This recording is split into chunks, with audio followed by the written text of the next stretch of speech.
तो चलिए आज हम ब्लड का तीसरा पार्ट करते हैं जिसमें हम समझेंगे कार्डिक साइकिल को और हृदय चक्कर, यानी एक ही बात है। इसका सीधा सीधा मतलब ये है कि हमारे बॉडी के अंदर ब्लड कैसे चलता है, कैसे हार्ट से बॉडी में जाता है और कैसे बॉडी से दोबारा फिर हार्ट में ब्लड आता है। ठीक है, कैसे एक इसमें दो तीन वर्ड जो भी यूज होगा कि मैं पूरा डिटेल में पहले ही बता देता हूँ, फिर इसको समझना ज़्यादा ईजी रहेगा।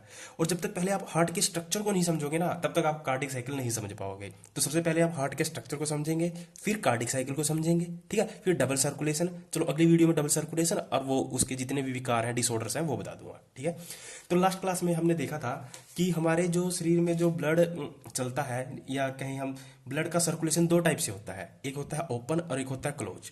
अगर हम अपनी बात करें मनुष्यों की, उसमें क्या होता है, क्लोज सर्कुलेशन होता है। यानी क्लोज का मतलब कि ब्लड का जो फ्लो होगा, एक जगह से दूसरी जगह ब्लड ट्रांसफर होगा, वो या तो वेंस के जरिए होगा या आर्टरीज के जरिए होगा। आर्टरीज मतलब धमनी और वेंस मतलब सिराएं मतलब नसें। ठीक है, ये पूरा मैं अभी पूरा प्रैक्टिकल बताता हूँ कि कैसे क्या चलेगा। तो अभी बस इतना समझिए कि मनुष्य के अंदर क्या पाया जाता है, क्लोज्ड सर्कुलेशन सिस्टम। इतनी बात क्लियर। अब देखिए, इससे जानने से पहले कुछ बेसिक नॉलेज है, जैसे कि इस टाइप का क्वेश्चन आ जाता है कि मनुष्य का हार्ट कितने चैम्बर है, तो आप क्या कहेंगे, 4 चैम्बर। ठीक है, उसमें क्या क्या होता है, इस टाइप के क्वेश्चन आ जाते हैं। मछली का हार्ट कितने चैम्बर होता है। ठीक है, चैम्बर का मतलब कोष्ठ, कितने कोष्ठीय होता है, कितने कोष्ठक पाए जाते हैं उसमें। ठीक है, देखिए जैसे कि मैंने यहाँ लिखा है अभी, मछली की बात करें तो मछली का जो हृदय होता है 2 चैम्बर होता है, यानी 2 कोष्ठ पाए जाते हैं उसके अंदर। एक होता है आर्टरिया और एक होता है वेंट्रिकल, एक आलिंद और एक क्या होता है, निलय। ठीक है, तो आप जब भी मैं देखिए, हिंदी वाले क्या याद रखेंगे, आर्टरिया को आलिंद, और इंग्लिश वाले क्या याद रखेंगे, आर्टरिया, वेंट्रिकल को निलय। अब देखिए एक बार अपने माइंड में थोड़ा सा बिठा लीजिए कि आलिंद और निलय, आर्टरिया और वेंट्रिकल, क्योंकि आगे जो मैं वर्ड यूज करने वाला हूं वो आर्टरिया और वेंट्रिकल यूज करने वाला हूं। ठीक है, आपके माइंड में बैठ गया कि आलिंद को क्या कहेंगे, आर्टरिया, और निलय को क्या कहेंगे, वेंट्रिकल। सीधा सीधा इसका मतलब पता क्या होता है आलिंद का, जहां से ब्लड आएगा। ठीक है, आएगा, जहां से क्या होगा, ब्लड आएगा। और निलय का मतलब निकलेगा, जहां से ब्लड निकलेगा, निकलेगा या फिर जाएगा।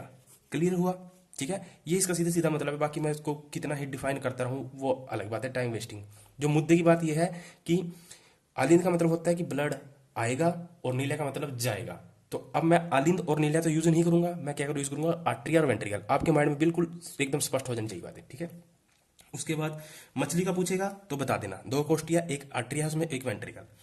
जितने भी उभयचर सरीसृप, सरीसृप का मतलब होता है रेप्टाइल्स। ठीक है, जितने भी रेप्टाइल्स होते हैं उसके अंदर जो हार्ट पाया जाता है आपका 3 चैम्बर पाया जाता है, जिसके अंदर 3 चैम्बर में क्या होगा, 2 तो होंगे आर्टरिया और एक होगा वेंट्रिकल। ठीक है, यानी 2 आलिंद पाए जाएंगे और एक नीला पाया जाएगा। ठीक है, किसके अंदर, सरीसृप के अंदर और उभयचर के अंदर।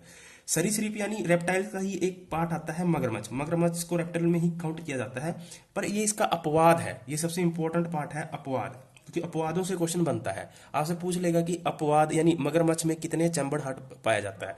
मगरमच्छ के अंदर 2 आर्टरिया और 2 वेंट्रिकल होते हैं। क्लियर, यानी उसका हार्ट जो होता है 4 चैम्बर होता है, और यहां से क्वेश्चन बनने के चांस होते हैं अपवाद से। उसके बाद बात करें जितने भी मनुष्य हैं, चाहे हम हैं स्तनधारी, स्तनधारी में मैमल्स में ही आ जाते हैं जितने मनुष्य हैं। ठीक है, स्तनधारी क्या बोलते हैं, मैमल्स। और जितने भी बर्ड्स हैं उनके अंदर 4 चैम्बर हार्ट पाया जाता है, 2 आर्टरिया, 2 वेंट्रिकल, यानी 2 जगह से वर्ड आएगा और 2 जगह से निकलेगा, आर्टरिया और वेंट्रिकल का। अभी अपने माइंड में सिर्फ इतना याद रखें कि किसका चैम्बर क्या है, मतलब किसमें कितना चैम्बर ब्लड पाया जाता है, ये नोट कर लेना, क्योंकि मुद्दे की बात तो यही है मेन। उसके बाद एक याद रखेंगे माइंड में, जब भी मैं आर्टरिया यूज करूंगा आप अलिन समझेंगे, वेंट्रिकल यूज करूंगा वर्ड तो आप नीले समझेंगे, और इसको मैं आप शॉर्ट फॉर्म में AV ऐसे दिखाऊंगा। ठीक है, तो आपके माइंड में बिल्कुल भी कंफ्यूजन नहीं होना चाहिए। उसके बाद अब जरा समझिए, मैंने कहा था कि जो मैमल्स होते हैं, या जैसे हम मैमल्स में क्या आएंगे, स्तनधारी, स्तनधारी मनुष्य आता है। हमारे अंदर क्या होता है कि जो क्लोज ब्लड सर्कुलेशन सिस्टम पाया जाता है, यानी बंद परिसंचरण तंत्र पाया जाता है, कईयों में ओपन पाया जाता है। बंद का मतलब ये है कि हमारी बॉडी के अंदर, पूरी बॉडी के अंदर जो ब्लड का फ्लो होगा, एक जगह से दूसरी जगह फ्लो होगा, वो या तो आर्टरीज के माध्यम से होगा जिसको धमनी बोलते हैं, या वेन्स के माध्यम से होगा जिसको सिराएं बोलते हैं। ठीक है, इन्हीं के माध्यम से पूरा ब्लड हार्ट से बॉडी में जाएगा, और इन्हीं के माध्यम से ही पूरा ब्लड ब्लड बॉडी से हार्ट में आएगा। ठीक है, क्योंकि हमारे जो शरीर के अंदर, आगे मैं बताऊंगा, 2 टाइप का ब्लड पाया जाता है ना, एक तो शुद्ध एक अशुद्ध, यानी एक ऑक्सीजनेटेड एक डीऑक्सीजनेटेड। ठीक है, इसका पूरा आगे सिस्टम बता दूंगा क्या सिस्टम होता है ये। यहां तक बात क्लियर है? ठीक है, तो हमारे अंदर क्या है, क्लोज ब्लड सर्कुलेशन पाया जाता है, क्लोज ब्लड सर्कुलेशन, ठीक है, बंद परिसंचरण तंत्र। क्लियर? अब देखिए, ये जो धमनियां हैं और सिराएं हैं, इन्हीं के माध्यम से पूरा ब्लड एक जगह से दूसरी जगह बॉडी में जाएगा। अब ये धमनी सिराएं क्या होती हैं, देखिए मैं आपको थोड़ा सा दिखा दूं। यहाँ आप देख पा रहे हो, ये क्या बोलते हैं, यहाँ पे ना ब्लू नीले कलर की एक हमें नस सी दिखाई देगी ऊपर, यही कहलाती हैं सिराएं, जिसको हम वेन्स कहते हैं। ठीक है, और जो धमनियां होती हैं ना, ये बहुत ही बारीक होती हैं, बहुत ही महीन होती हैं, ये गहराई के अंदर पाई जाती हैं। बॉडी के अंदर जो आर्टरीज है वो कहाँ पाई जाएंगी, गहराई में पाई जाएंगी। और जबकि नसें कहाँ है, नसें तो ऊपर दिखाई देती हैं, जैसे ब्लू कलर की आप में भी होगा, सब में होती हैं कोई मैं थोड़ी ना हूँ अलग, तो आप में भी होगा, आप देखेंगे ना तो आपको पता चल जाएगा। जैसे यहाँ हाथ में देखेंगे ना तो ब्लू कलर की जो एक नीली नीली सी दिखाई देगी ना ब्लू कलर में, तो ये आपकी क्या कहलाएगी, वेन्स। क्लियर है? तो जो धमनियां होती हैं, जो धमनियां होती हैं ये क्या कहाँ पाई जाती हैं, आपकी गहराई के अंदर। ठीक है, एक बात तो ये तो कहाँ पाई जाएंगी, गहराई। और जो सिराएं होती हैं ये कहाँ पाई जाती हैं, आपके ऊपर ही पाई जाएंगी। ठीक है, ऊपर दिखाई देती हैं, इसको आप ऐसे भी लिख सकते हो समझने के लिए। क्लियर है? अब देखिए, इसके अंदर ना एक आता है वर्ड प्योर ब्लड, एक आता है इम्प्योर ब्लड। ठीक है, एक आता है प्योर ब्लड और एक आता है इम्प्योर ब्लड। ये दोनों टर्मिनोलॉजी समझ लीजिए। इसको बोलते हैं शुद्ध रक्त, शुद्ध रक्त, और इसको बोलेंगे अशुद्ध रक्त। ठीक है, जिस ब्लड के अंदर ऑक्सीजन हो, जिस ब्लड के अंदर ऑक्सीजन हो वो तो कहलाता है प्योर ब्लड। ठीक है, समझ में आ गया? शुद्ध रक्त किसे बोलेंगे, शुद्ध रुधिर या रक्त किसे बोलेंगे, जिसके अंदर क्या हो, ऑक्सीजन हो, उसको क्या बोलेंगे, प्योर ब्लड, या उसको क्या कहेंगे हम दूसरा नाम, ऑक्सीजन रहित रक्त। ठीक है, उसके बाद जिस ब्लड के अंदर CO2 पाई जाएगी या ऑक्सीजन नहीं पाई जाएगी, CO2 ना लिखें, ये लिखें ऑक्सीजन नहीं पाई जाएगी। ठीक है, वो कहलाएगा आपका इम्प्योर ब्लड। ठीक है, यानी डी ऑक्सीजनेटेड ब्लड। क्लियर है? दो टर्म ये बार बार यूज होंगी, प्योर ब्लड और इम्प्योर ब्लड। तो प्योर ब्लड क्या हुआ, जिसके अंदर ऑक्सीजन पाई जाएगी, और इम्प्योर ब्लड जिसके अंदर ऑक्सीजन नहीं पाई जाएगी। ठीक है, और अब देखिए ये समझिए कि ये मैं आपको क्यों पढ़ा रहा हूं धमनियां और सिराएं, क्योंकि इन्हीं के माध्यम से तो ब्लड जाएगा पूरी बॉडी के अंदर, चाहे वो हार्ट में जाए चाहे वो बॉडी में जाए। अब हमें ये भी पता होना चाहिए कि बॉडी से हार्ट में कौन लेके जाएगा, धमनी लेके जाएगी सिरा, या फिर हार्ट से बॉडी के अंदर कौन लेके जाएगा, सिरा लेके जाएगी या धमनियां। ठीक है, ये समझिए पहले। तो पहले प्योर इम्प्योर ब्लड पता चल गया। जो धमनियां होती हैं वो केवल प्योर ब्लड का ही परिवहन करती हैं, प्योर ब्लड को ही कैरी करती हैं। यानी जो धमनियां होंगी वो क्या करेंगी, जो आर्टरीज होंगी वो क्या करेंगी, प्योर ब्लड को ही लेके जाएंगी। ठीक है, और कहाँ लेके जाती हैं, जो धमनी होती है वो कहाँ से कहाँ लेके जाती है, ये लेके जाती है हार्ट से बॉडी तक। ठीक है, इसको पॉइंट को बहुत इंपॉर्टेंट मान के लिखना। कई बार इससे पूछ लिया जाता है कि जो धमनियां होती हैं वो ब्लड को कहाँ से कहाँ कैरी करती हैं, कहाँ से कहाँ लेके जाती हैं। ठीक है, यानी हार्ट से बॉडी, इसका क्या मतलब हुआ, आप पहले समझ लीजिए पूरा डिटेल में, क्योंकि ना जब तक ये फंडा नहीं समझ में आएगा ना फिर इसका पढ़ाने का कोई फायदा नहीं है, ये तभी समझ में आएगा। ठीक है, देखिए चाहे समय लग जाए पर पूरा डिटेल में बताऊंगा जिससे आपके माइंड में बैठ जाए। बहुत टफ टॉपिक होता है ये। ठीक है, क्योंकि आगे जब वर्डिंग इसकी पढ़ोगे ना, जैसे मैं आपको दिखा देता हूँ,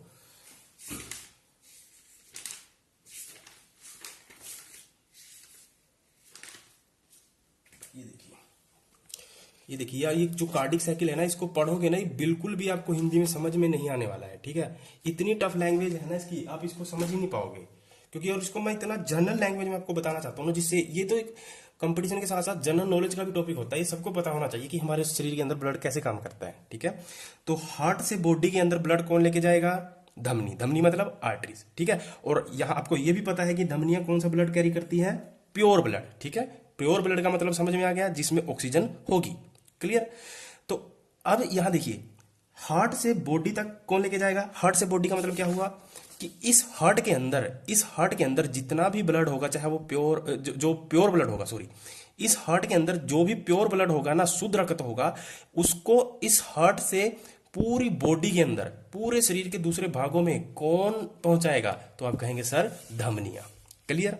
ठीक है, और जो आपकी वेन्स होती हैं वो क्या करती हैं, ब्लड को, वो कौन सा ब्लड कैरी करती हैं, आप कहेंगे सर इम्प्योर ब्लड। ठीक है, वो कौन सा ब्लड कैरी करती है, इम्प्योर ब्लड। धमनियां प्योर और सिराएं इम्प्योर। ठीक है, ये इंग्लिश हिंदी बार बार कंफ्यूजन हो जाता है। ठीक है, तो इम्प्योर ब्लड समझ में आ रहा है। अब देखिए बैटरी भी लो, क्लियर है ना। जो वेन्स होंगी वो कैसा ब्लड कैरी करेंगी, इम्प्योर ब्लड। ठीक है, अब जो भी देखिए आपको ना कुछ भी ना समझ में आया ना तो एक बार दो बार देख लेना, उसके बाद भी ना समझ में आया ना तो आप स्क्रीनशॉट भेज देना, मैं सोल्व कर दूंगा, कोई बात नहीं। ठीक है, दोबारा समझा दूंगा, पर ये समझना जरूरी है। जो वेन्स होंगी वो क्या करेंगी, इम्प्योर ब्लड को कैरी करेंगी। और कहां से कहां, वेन्स कहां से कहां ब्लड को लेके जाएंगी, वो लेके जाएंगी बॉडी से हार्ट। ठीक है, बॉडी से हार्ट। और यहां क्या देखा हमने धमनियों में कि हार्ट से बॉडी लेके जाएंगी। ठीक है, पर इसमें ना कुछ अपवाद भी है। देखिए यहीं से फर्क पड़ता है, यहां से कुछ अपवाद है। ठीक है, अपवाद ये है कि एक धमनी का नाम है फुसफुस धमनी, जिसको क्या बोलते हैं, पल्मोनरी आर्टरीज। ठीक है, एक अपवाद है जिसका नाम है फुसफुसीय फुसफुसीय धमनी, जिसको क्या बोलेंगे, पल्मोनरी आर्टरीज। ठीक है, जो पल्मोनरी आर्टरीज है वो कैसा ब्लड कैरी करती है, तो आप कहेंगे इम्प्योर ब्लड। ठीक है, वो कैसा ब्लड कैरी करती है, तो आप क्या कहेंगे सर, इम्प्योर ब्लड। पर अब आपके माइंड में ये आ गया कि सर अभी तो आपने बताया कि जो धमनी होती है वो तो प्योर ब्लड कैरी करती है, और यहां आपने लिखवा दिया इम्प्योर ब्लड, और यहां नाम भी लिखवा दिया पल्मोनरी आर्टरीज यानी फुसफुसिया धमनी। तो मैंने लिखवाया ना कि अपवाद, सिर्फ एक ही अपवाद है कि जो पल्मोनरी आर्टरीज होगी वो क्या करेगी, इम्प्योर ब्लड को कैरी करेगी। ठीक है, इम्प्योर ब्लड लेके आएगी। कहां से कहां से, पल्मोनरी आर्टरी कहां से कहां लेके जाएगी, बॉडी से, सॉरी हार्ट से बॉडी में। क्लियर है। अब देखिए ऐसे ही इसमें एक अपवाद है पल्मोनरी पल्मोनरी वेन का। ठीक है, जिसको हिंदी में क्या लिखेंगे, फुसफुसिया सिरा। ठीक है, और ये कैसा ब्लड कैरी करती है, ये कैरी करती है प्योर ब्लड। ठीक है, ये बहुत इंपॉर्टेंट है, ये पता होना चाहिए कि तभी आपको समझ में आएगा कार्डिक साइकिल, अदरवाइज समझ में नहीं आएगा। आपने देखा कि वेन, आपने यहां लिखवा दिया प्योर ब्लड। आपको मैंने अभी बताया कि जो वेन्स होती हैं वो तो इम्प्योर ब्लड कैरी करती हैं, अशुद्ध रक्त कैरी करती हैं, पर यहां तो आपने प्योर लिखवा दिया क्योंकि ये अपवाद है। अपवाद तो कहीं भी पाए जा सकते हैं। ठीक है, तो पल्मोनरी वेन्स क्या करेगी, कैरी प्योर ब्लड करेगी, और जानबूझकर यहीं से क्वेश्चन बनता है अपवादों से ही। ठीक है, क्लियर, इतना फंडा क्लियर है ना। ठीक है, एक आपको याद रखना है कि अगर आपसे पूछा जाए कि सबसे बड़ी धमनी कौन सी है, ठीक है, सबसे बड़ी धमनी कौन सी है, तो अगर सबसे बड़ी धमनी पूछे तो आप क्या कहेंगे, एओर्टा। ठीक है, जिसको हिंदी में क्या बोलते हैं, पृष्ठ महाधमनी। ठीक है, क्लियर। अगर सबसे बड़ी सीरा पूछी जाए यानी वेन्स पूछी जाए तो आप क्या कहेंगे, सुपीरियर वेना कोवा। ठीक है, सुपीरियर वेना कोवा। हिंदी में क्या कहेंगे, पश्च महासीरा। ठीक है, तो साथ साथ इंग्लिश भी लिखते चले, कुछ भी आ सकता है, जैसे ये एओर्टा इंग्लिश का वर्ड है, ऐसे भी लिख सकता है वो। ठीक है, तो एओर्टा पृष्ठ महाधमनी, ये क्या है, सबसे बड़ी और छोटी, ये सबसे बड़ी और ये सबसे बड़ी वेन्स, क्योंकि सिराएं और धमनी पढ़ रहे हैं ना, वेन्स और ये।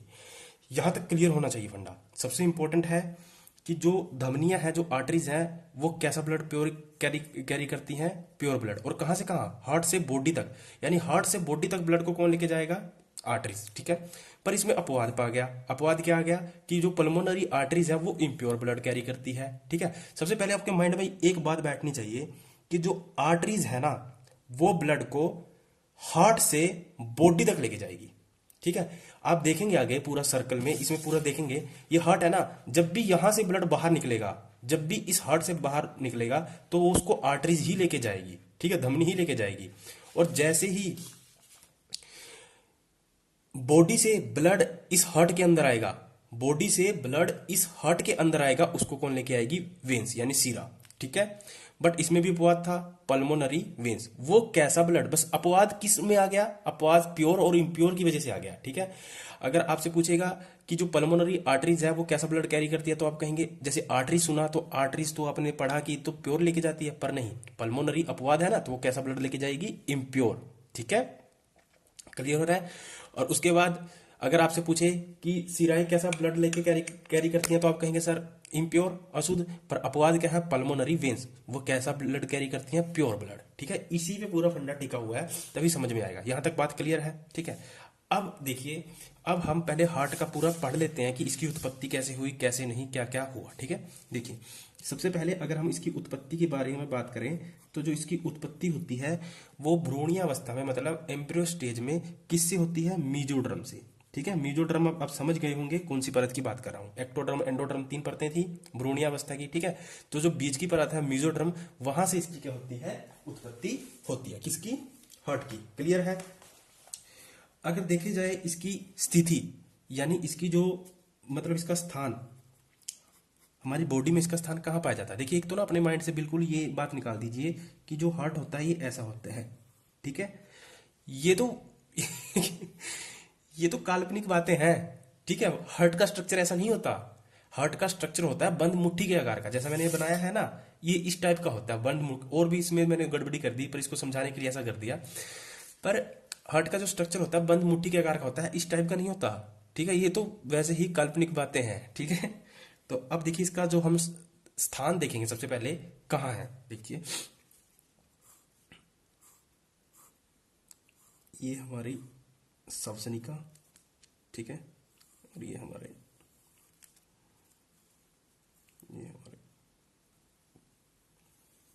ये फेफड़े बना दिए मैंने। ठीक है, चलो एडजस्ट कर लीजिए।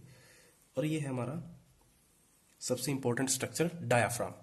ठीक है, डायाफ्राम।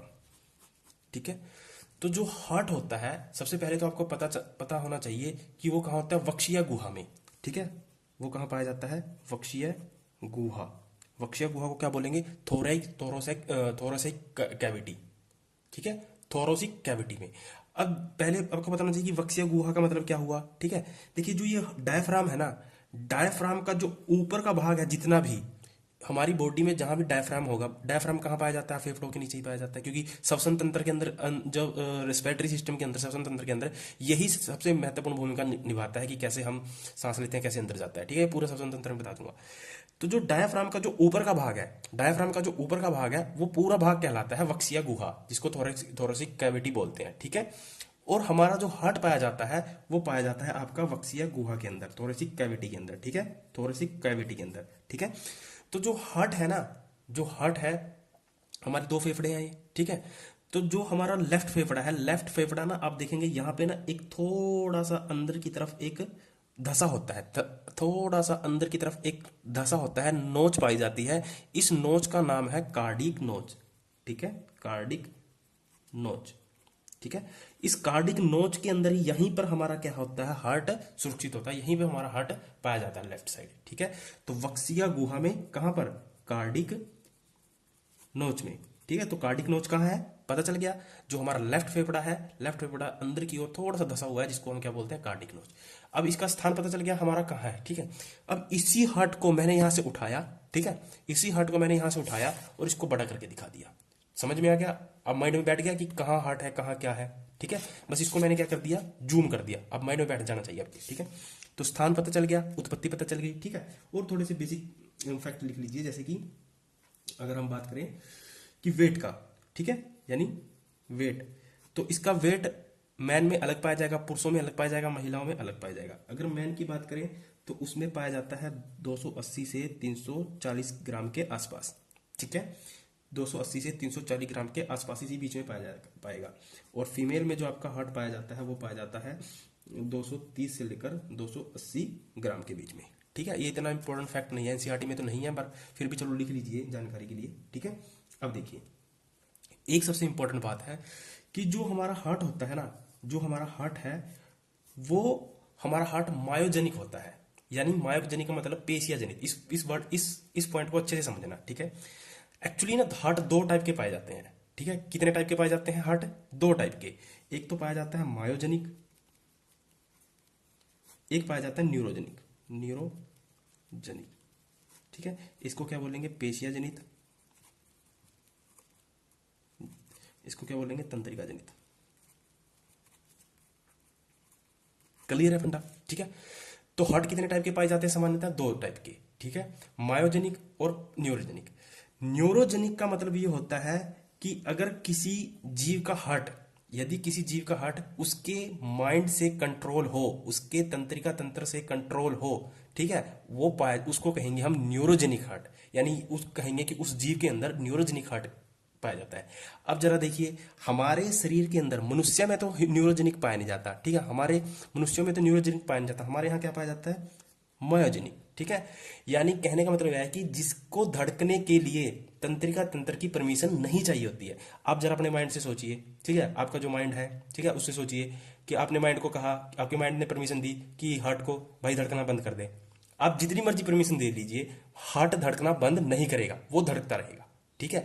तो जो न्यूरो यानी हमारे तंत्रिका तंत्र से प्रभावित ना हो, ठीक है, उसके उसके कंट्रोल में ना हो, ठीक है, उसके हिसाब से ना धड़के, वे हार्ट कहलाते हैं मायोजेनिक, ठीक है। यानी हमारा जो हार्ट है वो क्या है, मायोजेनिक, यानी हमारा तंत्रिका तंत्र पे डिपेंड नहीं करता है। क्लियर है फंडा? हाँ, इतना जरूर हो सकता है कि हमारा माइंड हमारे हार्ट की जो हार्ट बीट है ना उसको कम ज्यादा कर सकता है, पर उसको बंद या चालू नहीं कर सकता, ठीक है। क्लियर है इतनी बात? क्लियर है इतना फंडा? ठीक है। अब देखिए, जो हमारा हार्ट है ना, जो हमारा हार्ट है उसके चारों तरफ दो डबल मेम्ब्रेन पाया जाता है, यानी उसमें दो झिल्लियां पाई जाती हैं उसके चारों तरफ, ठीक है। जो हमारा हार्ट है उसके चारों तरफ क्या होती है, डबल मेम्ब्रेन पाई जाती है। डबल मेम्ब्रेन का मतलब दोहरी झिल्ली पाई जाती है। डबल मेम्ब्रेन, मेम्ब्रेन का मतलब झिल्ली। अब मैं इसको पूरा डिटेल में बताता हूँ। जैसे मान लीजिए ये हार्ट है, ठीक है, ये हार्ट है।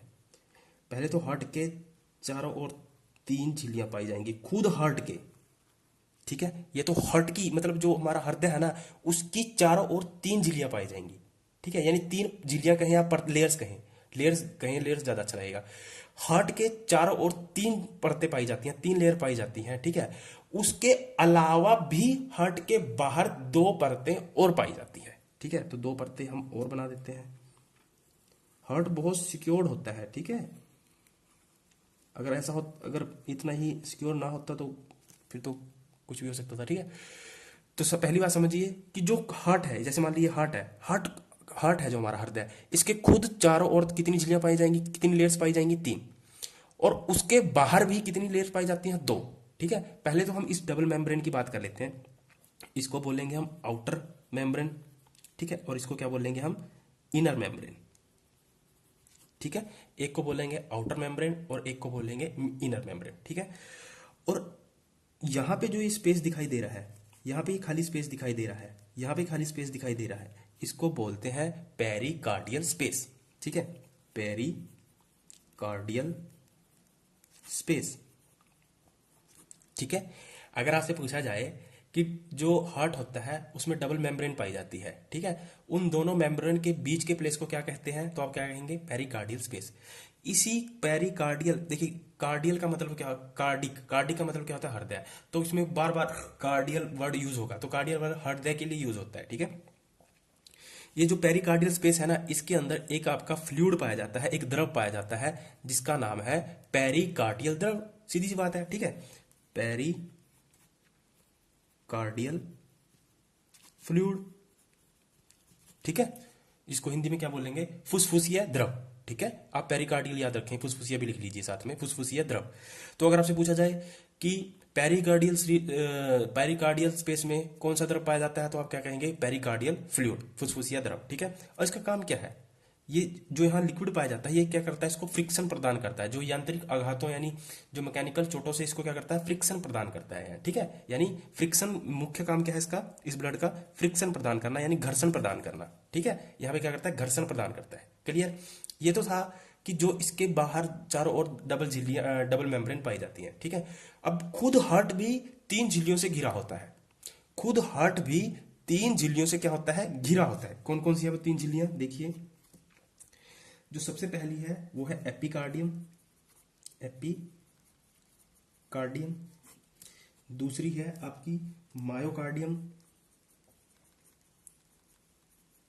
मायोकार्डियम। और तीसरी है एंडोकार्डियम,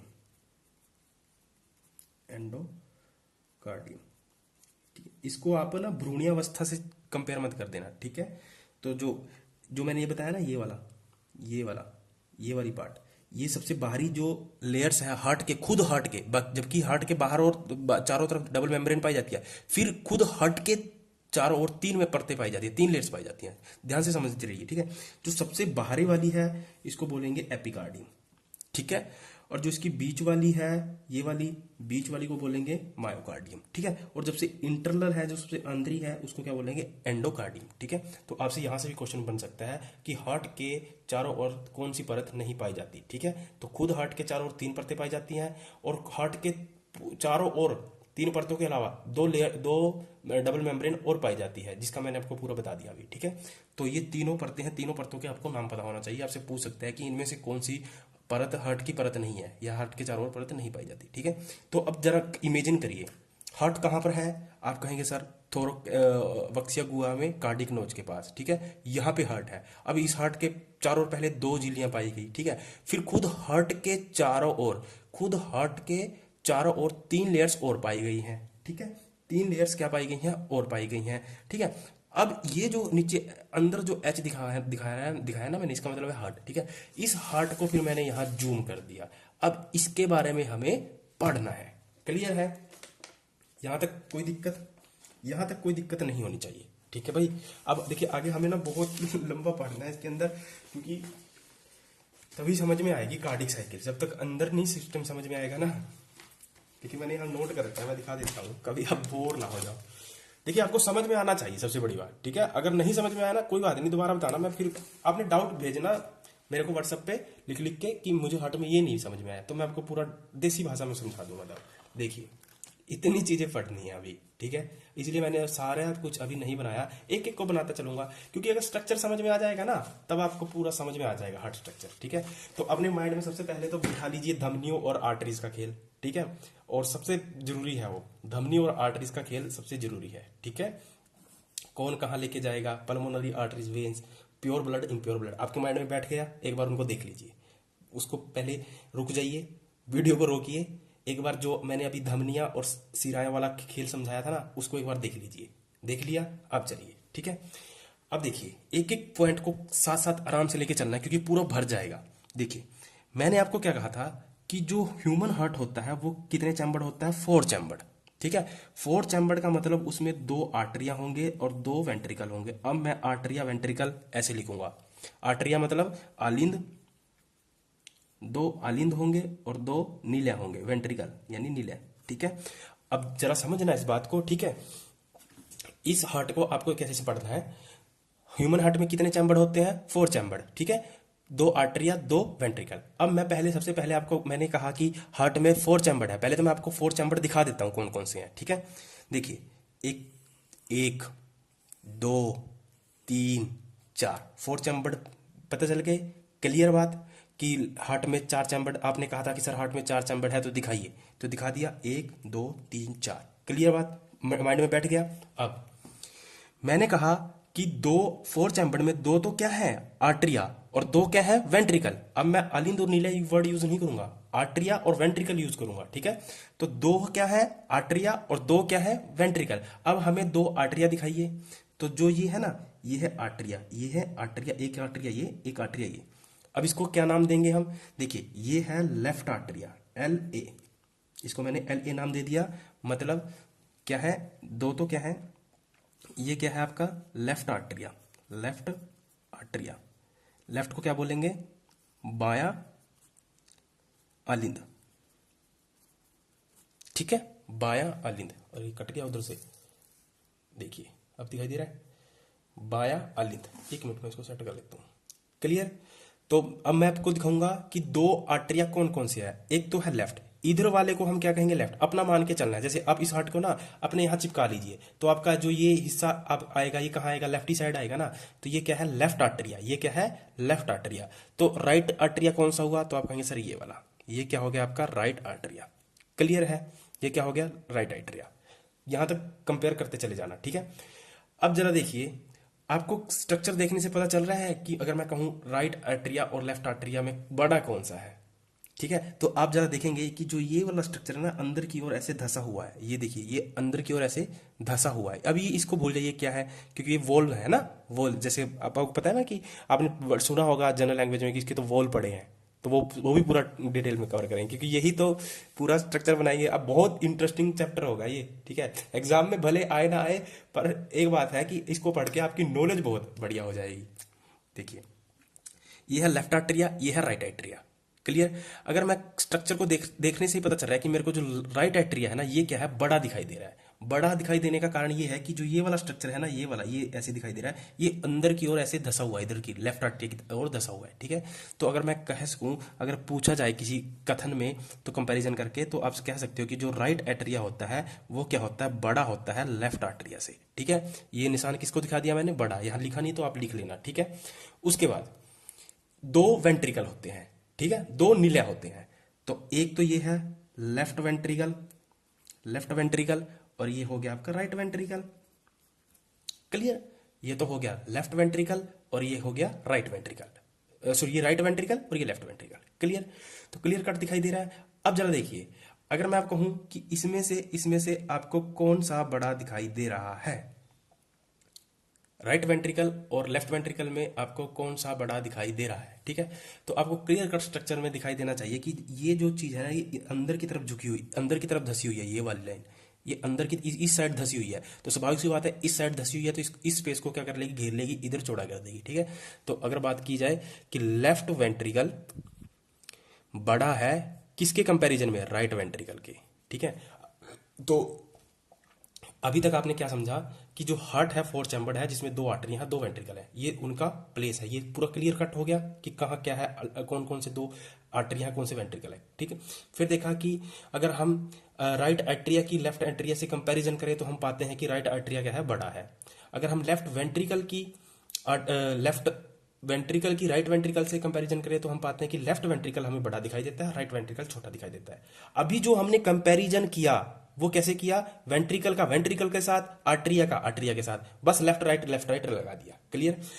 अब अगर मैं इसका कंपैरिजन करूं आर्टरिया और वेंट्रिकल के साथ, इसके और इसके साथ, तो स्वाभाविक सी बात है, सबको दिखाई दे रहा है कि जो आर्टरिया है वो छोटा है, वेंट्रिकल क्या है, बड़ा है। तो अगर मैं कंपैरिजन आर्टरिया का अभी लेफ्ट राइट कुछ ना छोड़ू, मैं कुछ ना लिखूं, सीधा आर्टरिया और वेंट्रिकल का कंपैरिजन करूं तो आर्टरिया छोटा है, वेंट्रिकल बड़ा है। क्लियर। इतनी बात क्लियर एंड कट होनी चाहिए, ठीक है। समझ में आ रहा है ना इतना, यहां से कोई दिक्कत नहीं, बस यहां तक समझ में आना चाहिए। आगे पहली बात मैंने कही थी कि इसमें फोर चैम्बर्ड है, दो आर्टरिया दो नीले, मैंने दोनों आपको दिखा दिए। क्लियर। अब इन सब चीजों को भूल जाइए, क्या है सारा बता रहा हूँ। क्लियर। अब जरा देखिए कि जो राइट आर्टरिया है और लेफ्ट आर्टरिया है, ये किसके द्वारा अलग हो रहे हैं। अगर मैं कहूं कि राइट और लेफ्ट आर्टरिया को राइट और लेफ्ट में कौन बांट रहा है, तो आप कहेंगे सर ये वाला स्ट्रक्चर बांट रहा है। ये जो स्ट्रक्चर दिखाई दे रहा है, ये वाला, ये स्ट्रक्चर क्या कर रहा है, इसको लेफ्ट और राइट में बांट रहा है, ठीक है। तो इस स्ट्रक्चर का नाम भी आपको क्या होना चाहिए, पता होना चाहिए। तो इस स्ट्रक्चर का जो नाम है वो है inter atrial arterial septum. Inter atrial septum, इसको क्या बोलेंगे, अंतरा आलिंदी पट, ठीक है। तो अगर आपसे एग्जाम में क्वेश्चन पूछे कि लेफ्ट आर्टरिया और राइट आर्टरिया किसके द्वारा अलग होते हैं, तो आप कहेंगे अंतर आलिंदी पट, इंटर आर्टरियल सेप्टम, ठीक है। इंटर आर्टरियल सेप्टम, नाम से ही पता चल रहा है, देखिए आर्टरियल आ गया ना, नाम से ही पता चल रहा है, inter arterial septum. Same question यहां भी बन सकता है कि सर लेफ्ट वेंट्रिकल और राइट वेंट्रिकल को कौन अलग कर रहा है, तो आप दिखाई दे रहा है क्लियर कट स्ट्रक्चर में, यहां दिखाई दे रहा है ना, ये चीज क्या कर रही है, इसको लेफ्ट वेंट्रिकल और राइट वेंट्रिकल को क्या कर रही है, अलग कर रही है। तो इसका नाम भी आप क्या करिए, लिख लीजिए, इसका नाम है इंटर इंटर अच्छा ये वेंट्रिकल है ना, तो इसके नाम क्या लग जाएगा, वेंट्रिकल वेंट्रिकल सेप्टम। इसको क्या बोलेंगे हिंदी में, अंतरा। वेंट्रिकल को क्या बोला है, नीलई पट, ठीक है, अंतरा नीलई पट। तो सबसे पहले दो बातें सीखी और कि लेफ्ट आर्टरिया और राइट आर्टरिया को कौन अलग कर रहा है, तो आप कहेंगे सर इंटर आर्टरियल सेप्टम, अंतरा आलिंदी पट। अब मैं अंतरा आलिंदी पट नहीं बोलूंगा, आप समझ जाओगे, ठीक है। Inter arterial septum. और ventricle, left ventricle right ventricle कौन अलग कर रहा है, तो आप कहेंगे इंटर वेंट्रिकुलर सेप्टम, ठीक है, अंतरा नीलई पट। क्लियर। अब ये तो देख लिया हमने कि लेफ्ट आर्टरिया और राइट आर्टरिया किसके द्वारा अलग हो रहे हैं, लेफ्ट वेंट्रिकल और राइट वेंट्रिकल किसके द्वारा अलग हो रहे हैं। अब ये भी तो पता होना चाहिए ना कि आर्टरिया को वेंट्रिकल से कौन अलग कर रहा है। अब राइट लेफ्ट छोड़ दीजिए, अब सीधा देखिए कि आलिंदों को नीलियों से कौन अलग कर रहा है, यानी ये पूरा ऊपर वाला भाग क्या है, आर्टरिया यानी अलिंद, चाहे वो लेफ्ट हो राइट हो, दोनों आ जाएंगे उसमें। नीचे वाला भाग क्या है, निलय, चाहे लेफ्ट हो चाहे राइट हो, कोई बात नहीं, ठीक है। इन इस पूरे निलयों को, अलिंदो आर्टरिया को वेंट्रिकल से कौन अलग कर रहा है? तो आपको दिखाई देगा कि जो ये स्ट्रक्चर है, ये सारे स्ट्रक्चर क्या कर रहे हैं, इसको इनसे अलग कर रहे हैं। यानी अगर मैं इसका नाम लेना चाहूं तो ये स्ट्रक्चर क्या है, इसको अलग कर रहा है। तो इसका नाम भी आपको पता होना चाहिए, ठीक है, ठीक है। तो उसका नाम क्या है, ओरिक्यूलर। ओरिक्यूलर किससे बना, ऑट्रिया से। वेंट्रिक्यूलर किससे बना, वेंट्रिकल से। सेप्टम कुछ नहीं है, दोनों का कॉमन ले लिया, ठीक है। तो इसका नाम क्या बन गया हिंदी में, आलिंदी निलयी पट, ठीक है। आलिंदी निलयी पट, यहाँ क्या था, अंतर आलिंदी पट, यहाँ अंतर निलयी पट। अब दोनों का कॉमन पार्ट क्या आ गया, ये वाला, तो ये नाम आ गया, दोनों का कॉमन भी आ गया, आलिंदी भी आ गया, निलयी भी आ गया, पट भी आ गया। ओरिकुलर, वेंट्रिकुलर, सेप्टम। क्लियर, इतनी बात क्लियर हो गई, ठीक है। अब देखिए अगला स्टेप, देखिए आराम आराम से पूरा डिटेल में जाएंगे, चाहे कितना बड़ा वीडियो हो जाए, पर समझाऊंगा डिटेल में आपको। अब देखिए जो ये वाला भाग है ना, ये वाला भाग समझ में आ रहा है, ये वाला भाग फील करिए, ये वाला भाग है ना, इस भाग के अंदर ओनली ब्लड होगा, इस भाग के अंदर ओनली ब्लड पाया जाएगा, प्योर ब्लड। अब प्योर ब्लड समझ गए हो, जिसमें ऑक्सीजन हो, शुद्ध रक्त। और इस वाले भाग के अंदर, इस वाले भाग के अंदर पाया जाएगा इम्प्योर ब्लड, इम्प्योर ब्लड। अब इम्प्योर ब्लड का मतलब भी आप समझ गए हो, जिसमें ऑक्सीजन नहीं। क्लियर, इतना क्लियर कट स्ट्रक्चर समझ में आया, ठीक है, इतना स्ट्रक्चर समझ में आया, ठीक है, समझ में आया ना इतना स्ट्रक्चर। अब देखिए आपने पढ़ा होगा कि हमारे हार्ट में क्या पाए जाते हैं, वॉल्व्स पाए जाते हैं, वॉल्व्स, ठीक है। आपने देखा किसी के जनरल भी सुना होगा कि इसके तो वॉल पड़े हुए हैं, इसका वॉल खराब हो गया, इसके वॉल पड़े हैं। अभी किसी को हार्ट की प्रॉब्लम होती है तो उसके वॉल पड़ जाते हैं, ठीक है। वो पता कैसे पड़ता है, लिक्विड टाइप में होता है, इंजेक्शन के थ्रू जाता है, वो हाथ में इंजेक्शन लगता है, फिर वो हार्ट में जाता है। वो बाद में कभी देखेंगे उसका डिटेल में स्ट्रक्चर क्या होता है। अभी सिर्फ ये समझिए कि हमारे हार्ट के अंदर 4 वाल्व पाए जाते हैं। हमारे हार्ट के अंदर कितने वाल्व पाए जाते हैं, 4 वाल्व। कितने, 4 वाल्व, ठीक है। देखिए वो 4 वाल्व कौन कौन से हैं, वाल्व का मतलब रास्ता, सीधी सी बात अगर मैं कहूं, जहां से ब्लड आएगा, निकलेगा, जाएगा। देखिए एक वाल्व ये, एक वाल्व ये, एक वाल्व ये और एक वाल्व ये, 4 वाल्व हो गए, 1 2 3 4। अब इनके नाम पता होने चाहिए, ठीक है। इसका नाम है, इस वाल्व का नाम है BCD, इसका नाम है BCV, ठीक है, यानी बाइकस्पीड वाल्व, ठीक है। इसको हिंदी में क्या बोलेंगे, द्विवल्नी कपाट। द्वि मतलब 2, वल्ली मतलब वाल्व, मतलब कपाट, ठीक है, द्विवल्नी कपाट। एक तो ये हो गया, ठीक है। एक वाल्व ये है, इसका नाम है SLV, ठीक है। और इस SLV को मैं जगह ना होने की वजह से मैं यहां दिखा देता हूं, SLV, इसका मतलब है सेमी ल्यूनर वाल्व, ठीक है, जिसको क्या बोलेंगे, अर्ध चंद्राकार कपाट। क्लियर, क्लियर एंड कट, ठीक है, समझ में आ रहा है, SLV और BCV, ठीक है। तो इसका नाम भी क्या है, SLV, सेमी ल्यूनर वाल्व, ठीक है। और इसका नाम होता है ट्राइकस्पिड वाल्व, TCV, यानी ट्राइकस्पिड वाल्व, यानी ट्राई मतलब त्रिकपटी, त्रिवल्नी, कपटी नहीं, त्रिवल्नी कपाट। कपाट या कहीं या वाल्व कहीं, ठीक है। तो 4 वाल्व पाए जाते हैं, चारों के नाम आपके माइंड में बैठ गए। 4 वाल्व पाए जाते हैं, चारों के नाम आपके माइंड में बैठ गए ना, कौन कौन से। ये तो है बाइकस्पीड वाल्व। अब मैं बाइकस्पीड ना बोलकर BCV बोल लूंगा। एक आएगा SLV, एक आएगा SLV और एक आएगा TCV, यानी ट्राइकस्पीड वाल्व, त्रिवल्नी कपाट। Clear cut. अब यहां जगह नहीं है, मैं बोल रहा हूं, पॉइंट नोट करना, ठीक है। ये तो था BCV, इसको चलो मैं साइड में लिख भी देता हूं, BCV बाइकस्पीड वाल्व, ठीक है। और ये TCV ट्राइकस्पीड वाल्व। तो अगर आपसे कोई पूछे कि बाइकस स्पीड वाल्व द्विवल्नी कपाट कहाँ पाया जाता है, तो आप क्या आंसर देंगे? उसका आंसर क्या देंगे? लेफ्ट आर्टरिया और लेफ्ट वेंट्रिकल के मध्य बीसीवी पाया जाता है।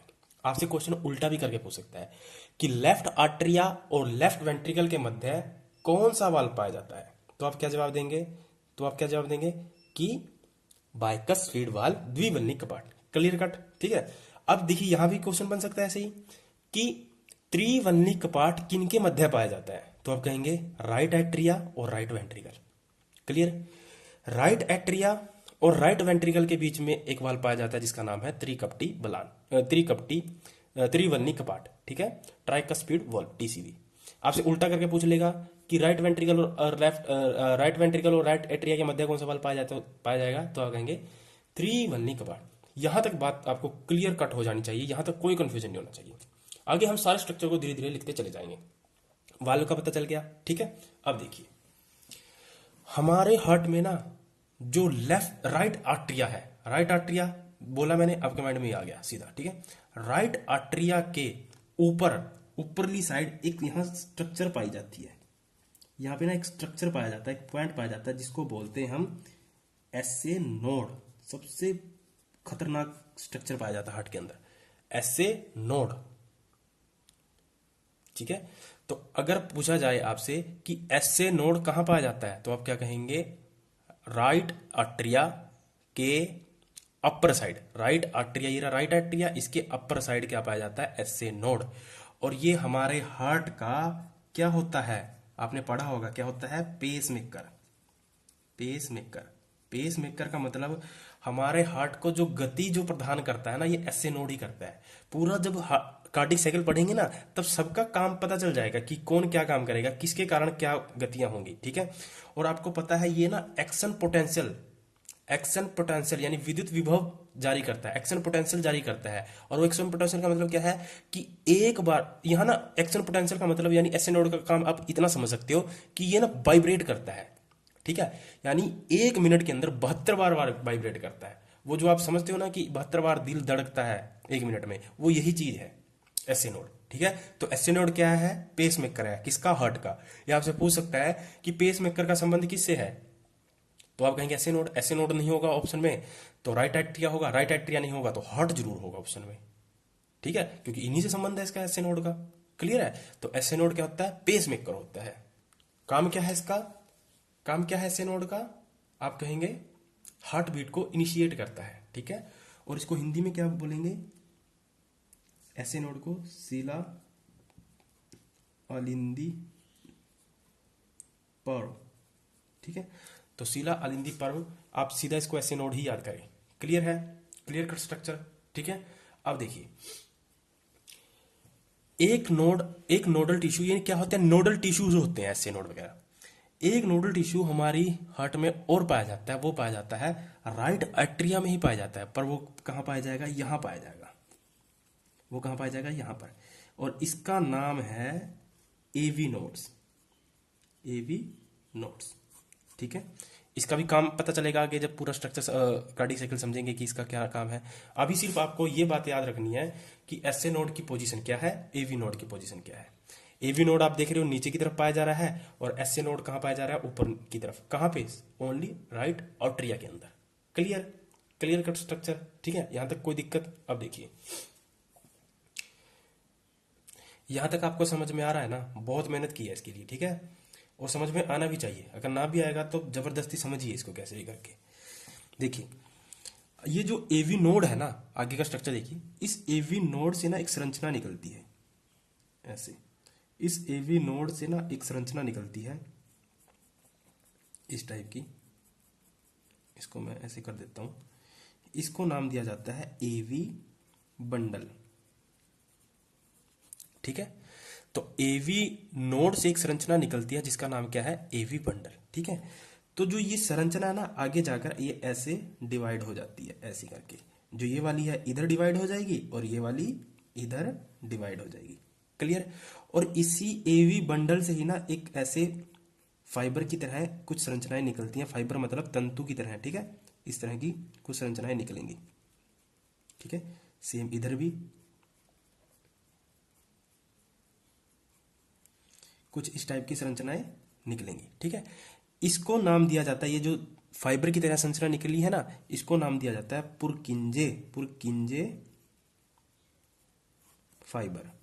कहीं पर इसको तंतु फाइबर को तंतु भी लिख दिया जाएगा तो कोई बात नहीं। ठीक है, एवी नोड से एक संरचना निकली जिसको नाम दिया एवी बंडल। आगे एवी बंडल डिवाइड हो गया दो पार्ट में। ठीक है, जिसका नाम क्या है, पुरकिंजे फाइबर। ठीक है, और यही एवी बंडल प्लस में पुरकिंजे फाइबर, ये दोनों मिलकर एवी बंडल और पुरकिंजे फाइबर दोनों मिलकर बनाते हैं bundle of his, bundle of his. ठीक है, तो बंडल ऑफ हिज यानी हिज का समूह। तो आपसे पूछ सकता है, बहुत इंपॉर्टेंट फैक्ट है ये, आपसे पूछ सकता है कि बंडल ऑफ हिज कौन कौन बनाते हैं, तो आप कहेंगे पुरकिंजे फाइबर और एवी बंडल। एवी बंडल और पुरकिंजे फाइबर दोनों मिलकर बंडल ऑफ हिज का निर्माण करते हैं। क्लियर? ठीक है, क्लियर, यहां तक कोई दिक्कत नहीं होनी चाहिए। अब देखिए, यहां तक आपको क्लियर कट हो जाना चाहिए। ठीक है, जो राइट वेंट्रिकल है और लेफ्ट वेंट्रिकल, तो इनकी ना जो ये दीवारें होती हैं, जो इनकी भित्तियां होती हैं, इन पर एक संरचना पाई जाती है। ऐसे मैं इसको थोड़ा सा डार्क करके दिखा देता हूं। इनकी दीवारों पर एक संरचना पाई जाती है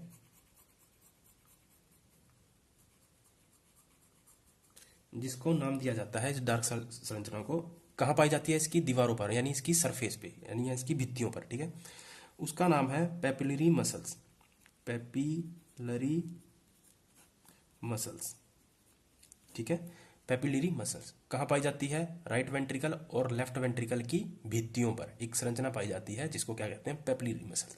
ठीक है, अब जरा देखिए, ये तो है टीसीवी, त्रिवलनिक पार्ट, और ये है द्विवलनिक पार्ट। ठीक है, अब देखिए, वाल्व का मतलब है कि यहां से ब्लड आ रहा है, इसमें से ब्लड आएगा, क्योंकि देखिए यहां ब्लड आएगा तो स्वाभाविक सी बात है कि यहां से आएगा। अब यहां ब्लड आएगा तो ऐसा तो है नहीं कि कहीं से इसे निकलने की भी जगह चाहिए ना, और यहां से क्या होगा, निकलेगा। यहां से आएगा तो यहां से निकलेगा, सेम यहां से आएगा तो यहां से निकलेगा, तभी तो वाल्व लगे हुए हैं। ठीक है, क्योंकि अगर मान लीजिए निकलने का रास्ता नहीं होगा तो हार्ट ही ब्लास्ट हो जाएगा, क्योंकि हार्ट की एक क्षमता होगी ना ब्लड को स्टोर करने की। अगर कहीं निकलने की, अगर मान लीजिए ना निकलने की जगह ना होगी और प्रेशर बढ़ता गया, प्रेशर बढ़ता गया, तो ये तो ब्लास्ट हो जाएगा हार्ट। क्लियर कट, समझ में आ रहा है ना? तो इसी वजह से क्या होता है कि जो ये बीसीबी होता है, यानी द्विवल्नी कपाट होते हैं और त्रिवल्नी कपाट होते हैं, कि जैसे मान लीजिए इसमें से ब्लड आएगा ना, और जब इसमें से ब्लड निकलेगा तो जो ये जो द्विवल्नी कपाट है ना, ऊपर की तरफ ना खुल जाए, यानी ऊपर की तरफ ना हो जाए। क्योंकि पहले सिंपल सी भाषा में समझिए, सबसे पहले इस रास्ते से ब्लड आएगा आर्टेरिया में। ठीक है, इस यहां से ब्लड आकर यहां आएगा। ठीक है, तो ब्लड, ऐसा नहीं है कि एक बात और आप माइंड में बैठा लीजिए, ऐसा नहीं है बिल्कुल भी कि पहले ब्लड आएगा फिर निकलेगा, फिर आएगा फिर निकलेगा। कॉन्टिन्यूअस प्रोसेस है ये, और कैसी, सेकंडों की प्रोसेस है ये। 0.8 सेकंड लगता है समय, 0.8 सेकंड के अंदर ही ब्लड को आना भी है और जाना भी है, आना भी है और जाना भी है। ठीक है, पर हम पढ़ने के लिए इसको थोड़ा थोड़ा तोड़ लेते हैं। पर आप इमेजिन इस तरह करेंगे, अपने माइंड में बिठाएंगे कि ये कॉन्टिन्यूअस प्रोसेस है, कॉन्टिन्यूअस 0.8 सेकंड के अंदर, क्योंकि आगे मेरे को सिस्टोल और डायस्टोल भी बताना है आपको, तभी समझ में आएगा सिस्टोल और डायस्टोल का प्रोसेस। समझ में आ रहा है? Clear cut. देखिए, तो ब्लड यहां से आएगा, इसमें आएगा। ठीक है, इसमें ब्लड आएगा तो ये पूरा भर जाएगा, तो इसमें क्या हो जाएगा, जब भर जाएगा तो प्रेशर क्या हो जाएगा, ज्यादा हो जाएगा ना, दाब ज्यादा हो जाएगा। इस प्रेशर को रिलीज करने के लिए ब्लड को यहां से निकालना जरूरी है। अब ऐसा तो है नहीं जहां से आएगा वहीं से निकल जाएगा, ये तो गलत हो जाएगा ना, फिर तो उल्टा सर्कुलेशन हो जाएगा। तो इसको यहां से निकालने के लिए यहां से निकलेगा यह। ठीक है, एसएलवी से निकलेगा, सेम यहां से आएगा और यहां से निकलेगा। ठीक है, क्लियर कट। तो जब यहां पे जब ब्लड भर जाएगा और जब यहां से निकलेगा, तो ऐसा ना हो कि जो ये वाला वाल्व है ना बीसीवी, तो ये जो बीसीवी वाल्व है ये ऊपर की तरफ ना खुल जाए, यानी उल्टा संचरण ना हो जाए। तो इसके लिए क्या होता है, यानी ये जो ये चीज है ना, पहले समझिए, इसको फील करिए कि जो ये चीज है ना, ये चीज ऐसे ना हो जाए, ऐसे, समझ रहे हो, ऐसे ना हो जाए, ऐसे पीछे की तरफ, सेम ये चीज पीछे की तरफ ना हो जाए। ठीक है, तो इसी को ना एक संरचना क्या करती है, एक फाइबर की तरह संरचना होती है, उसको ऐसे यहाँ पे पकड़ के रखती है दोनों को। यहाँ से ये जो पेपिलरी मसल है ना, ये जो मैंने पेपिलरी मसल बताई है, ये जो पेपिलरी मसल है, ये क्या करती है, इसको पकड़ के रखती है, और इसको बोला जाता है कोर्डनी टेंडिनी। तो इसका क्या नाम है, ये जो यानी बाइकस्पीड वॉल्व और ट्राइकस्पीड वॉल्व। ठीक है, और ये किससे जुड़े होते हैं? Papillary muscle. ये मैंने इसका नाम अभी बताया ना, क्या है? एक संरचना, भित्तियों में मोटी संरचना पाई जाती है जिसको क्या कहते हैं? Papillary muscle. ठीक है, तो पेपिलरी मसल से बीसीवी और टीसीवी ये क्या होते हैं? जुड़े होते हैं, और इसको क्या नाम दिया जाता है? कोरिडीनी, कोरिडीनी टेंडिनी। ठीक है, टेंडिनी लिख लेना इंग्लिश में। ठीक है, टेंडिनी। इसका मुख्य काम तो यही है कि ये पीछे की तरफ ऐसे ना हो जाए, प्रेशर जब इसमें बढ़ेगा ना तो ऐसे ना हो जाए। आगे पूरा क्लियर कट समझ में आता चला जाएगा कि कोडिन टेंडिनी का क्या काम था। क्लियर कट, यहाँ तक कोई दिक्कत नहीं होनी चाहिए। ठीक है, अब देखिए, अब आपको समझना है इन दोनों चीज़ों को, इन दोनों चीज़ों को समझना है। ठीक है, तो ये देखिए, ये एक पाइप सा जा रहा है, इसको आप क्या बोलेंगे? पाइप। अपनी लैंग्वेज में तो आप इसको पाइप ही समझेंगे ना, तो पाइप नहीं है ये, क्या है? आर्टरीज और वेन्स हैं। ठीक है, तो ये क्या करेगी? यहाँ से ब्लड, जब यहाँ से ब्लड इसमें आ जाएगा, पूरा भर जाएगा, तो उसको निकलने के लिए जगह भी चाहिए ना, तो वो यहाँ से निकलेगा, और इसका नाम है आपका पल्मोनरी। पल्मोनरी। पल्मोनरी को क्या लिखेंगे आप? फुसफुसिया। ठीक है, और इसको क्या लिखेंगे? आर्टरीज। आर्टरी, आर्टरीज, आइए। ठीक है, तो पल्मोनरी धमनी, फुसफुसिया धमनी। अब आपके माइंड में आ गया होगा गड़बड़। गड़बड़ ये आएगी होगी कि आपने बताया था इसके अंदर तो प्योर ब्लड रहेगा और इसके अंदर इम्प्योर ब्लड रहेगा, शुरू में बता दिया था। क्लियर कट माइंड में आ रहा है? और यहां से यहां तो क्या है? इम्प्योर ब्लड है, और इस इम्प्योर ब्लड को लेके जा रही है पल्मोनरी धमनी। अब आपके माइंड में आ गया, सब धमनियां तो क्या होती हैं? प्योर ब्लड कैरी करती हैं। पर जरा याद करिए, मैंने अपवाद बताया था पल्मोनरी आर्टरीज का, वो कैसा ब्लड लेके जाएगी? इम्प्योर। और इसमें क्या है? Impure blood. इसमें क्या है? Pure blood. Clear cut? ठीक है, तो इस वाली संरचना का नाम पता चल गया, कौन सी धमनी है? Pulmonary arteries. Clear cut? अब देखिए, एक संरचना ये रहेगी, यहां से ब्लड कहाँ जाएगा वो भी देख लेते हैं। ठीक है, तो यहां से ब्लड कहाँ जाएगा वो भी अभी पूरा समझ में आ जाएगा। इसका नाम पहले समझ लीजिए, इसका नाम है एओर्टा। ये कौन सी धमनी है? एओर्टा। या इसको एओर्टा, एओर्टा नहीं है, इसको क्या बोलेंगे आप? ग्रीवा दैहिक चाप। ग्रीवा दैहिक चाप। ठीक है, ग्रीवा दैहिक चाप। Clear cut? इसको एओर्टा भी लिख लीजिए साथ के साथ, एओर्टा। ठीक है, एक नाम क्या है इसका? ग्रीवा दैहिक चाप, और क्या है? एओर्टा। ठीक है, चाहे पृष्ठ महाधमनी भी बोलिए, कुछ भी बोलिए, कोई दिक्कत नहीं। Clear cut? इस स्ट्रक्चर के बारे में पता चल गया, इस स्ट्रक्चर के बारे में पता चल गया। ठीक है, एवी नोड बंडल भी पता चल गया। अब क्या रहता है वो भी देख लेते हैं। एक पॉइंट मैं आपको बताता हूं, आपने एक एक ये चीज जरूर सुनी होगी कि किसी बच्चे के दिल में छेद है। ठीक है, आपने एक बात सुनी होगी जरूर, छेद है। ठीक है, उसका क्या सिस्टम होता है वो समझ लीजिए। ठीक है, यहां पे ना ये पूरा जॉइंट पे एक स्ट्रक्चर पाई जाती है, यहां पर एक स्ट्रक्चर पाई जाती है। ठीक है, अब इसको मैं यहां लिख देता हूं, जगह नहीं है यहां पर। इसका नाम होता है, जब ये भ्रूणीय अवस्था में होता है बच्चा। ठीक है, जब ये भ्रूणीय अवस्था में, पहले इसका नाम लिख लीजिए, इसका नाम होता है फोसा ओविल्स। ओविल्स। ठीक है, हिंदी में लिख लेना फोसा ओविल्स, ऐसे ही लिख लेना। ठीक है, फोसा ओविल्स। एक्चुअली ये स्ट्रक्चर क्या करता है कि जब बच्चा क्या होगा? भ्रूणीय अवस्था में होगा। भ्रूणीय मतलब समझ गए हो ना? एम्ब्रियो स्टेज मतलब समझ गए हो? माँ के पेट में होगा। ठीक है, तो जब बच्चा भ्रूणीय अवस्था में होता है ना, इसी फोसा ओविल्स को जाना जाता है किसके नाम से? फोरामेन ओविल। ठीक है, फोरामेन ओविल्स के नाम से, तो ओविल। ठीक है, फोरामेन ओविल्स। Clear cut? ये जो संरचना है ये क्या है? अभी मैं बताऊंगा छेद का क्या सिस्टम है। ये संरचना का नाम क्या है? Fossa ovules. ठीक है, ये क्या होता है? हर बंदे के हर हार्ट में पाया जाता है, आपके हार्ट में भी पाया जाएगा ये। ठीक है, मेरे हार्ट में भी पाया जाएगा। ठीक है, हर मैमल्स के हार्ट में यहाँ एक संरचना पाई जाती है जिसका क्या नाम है?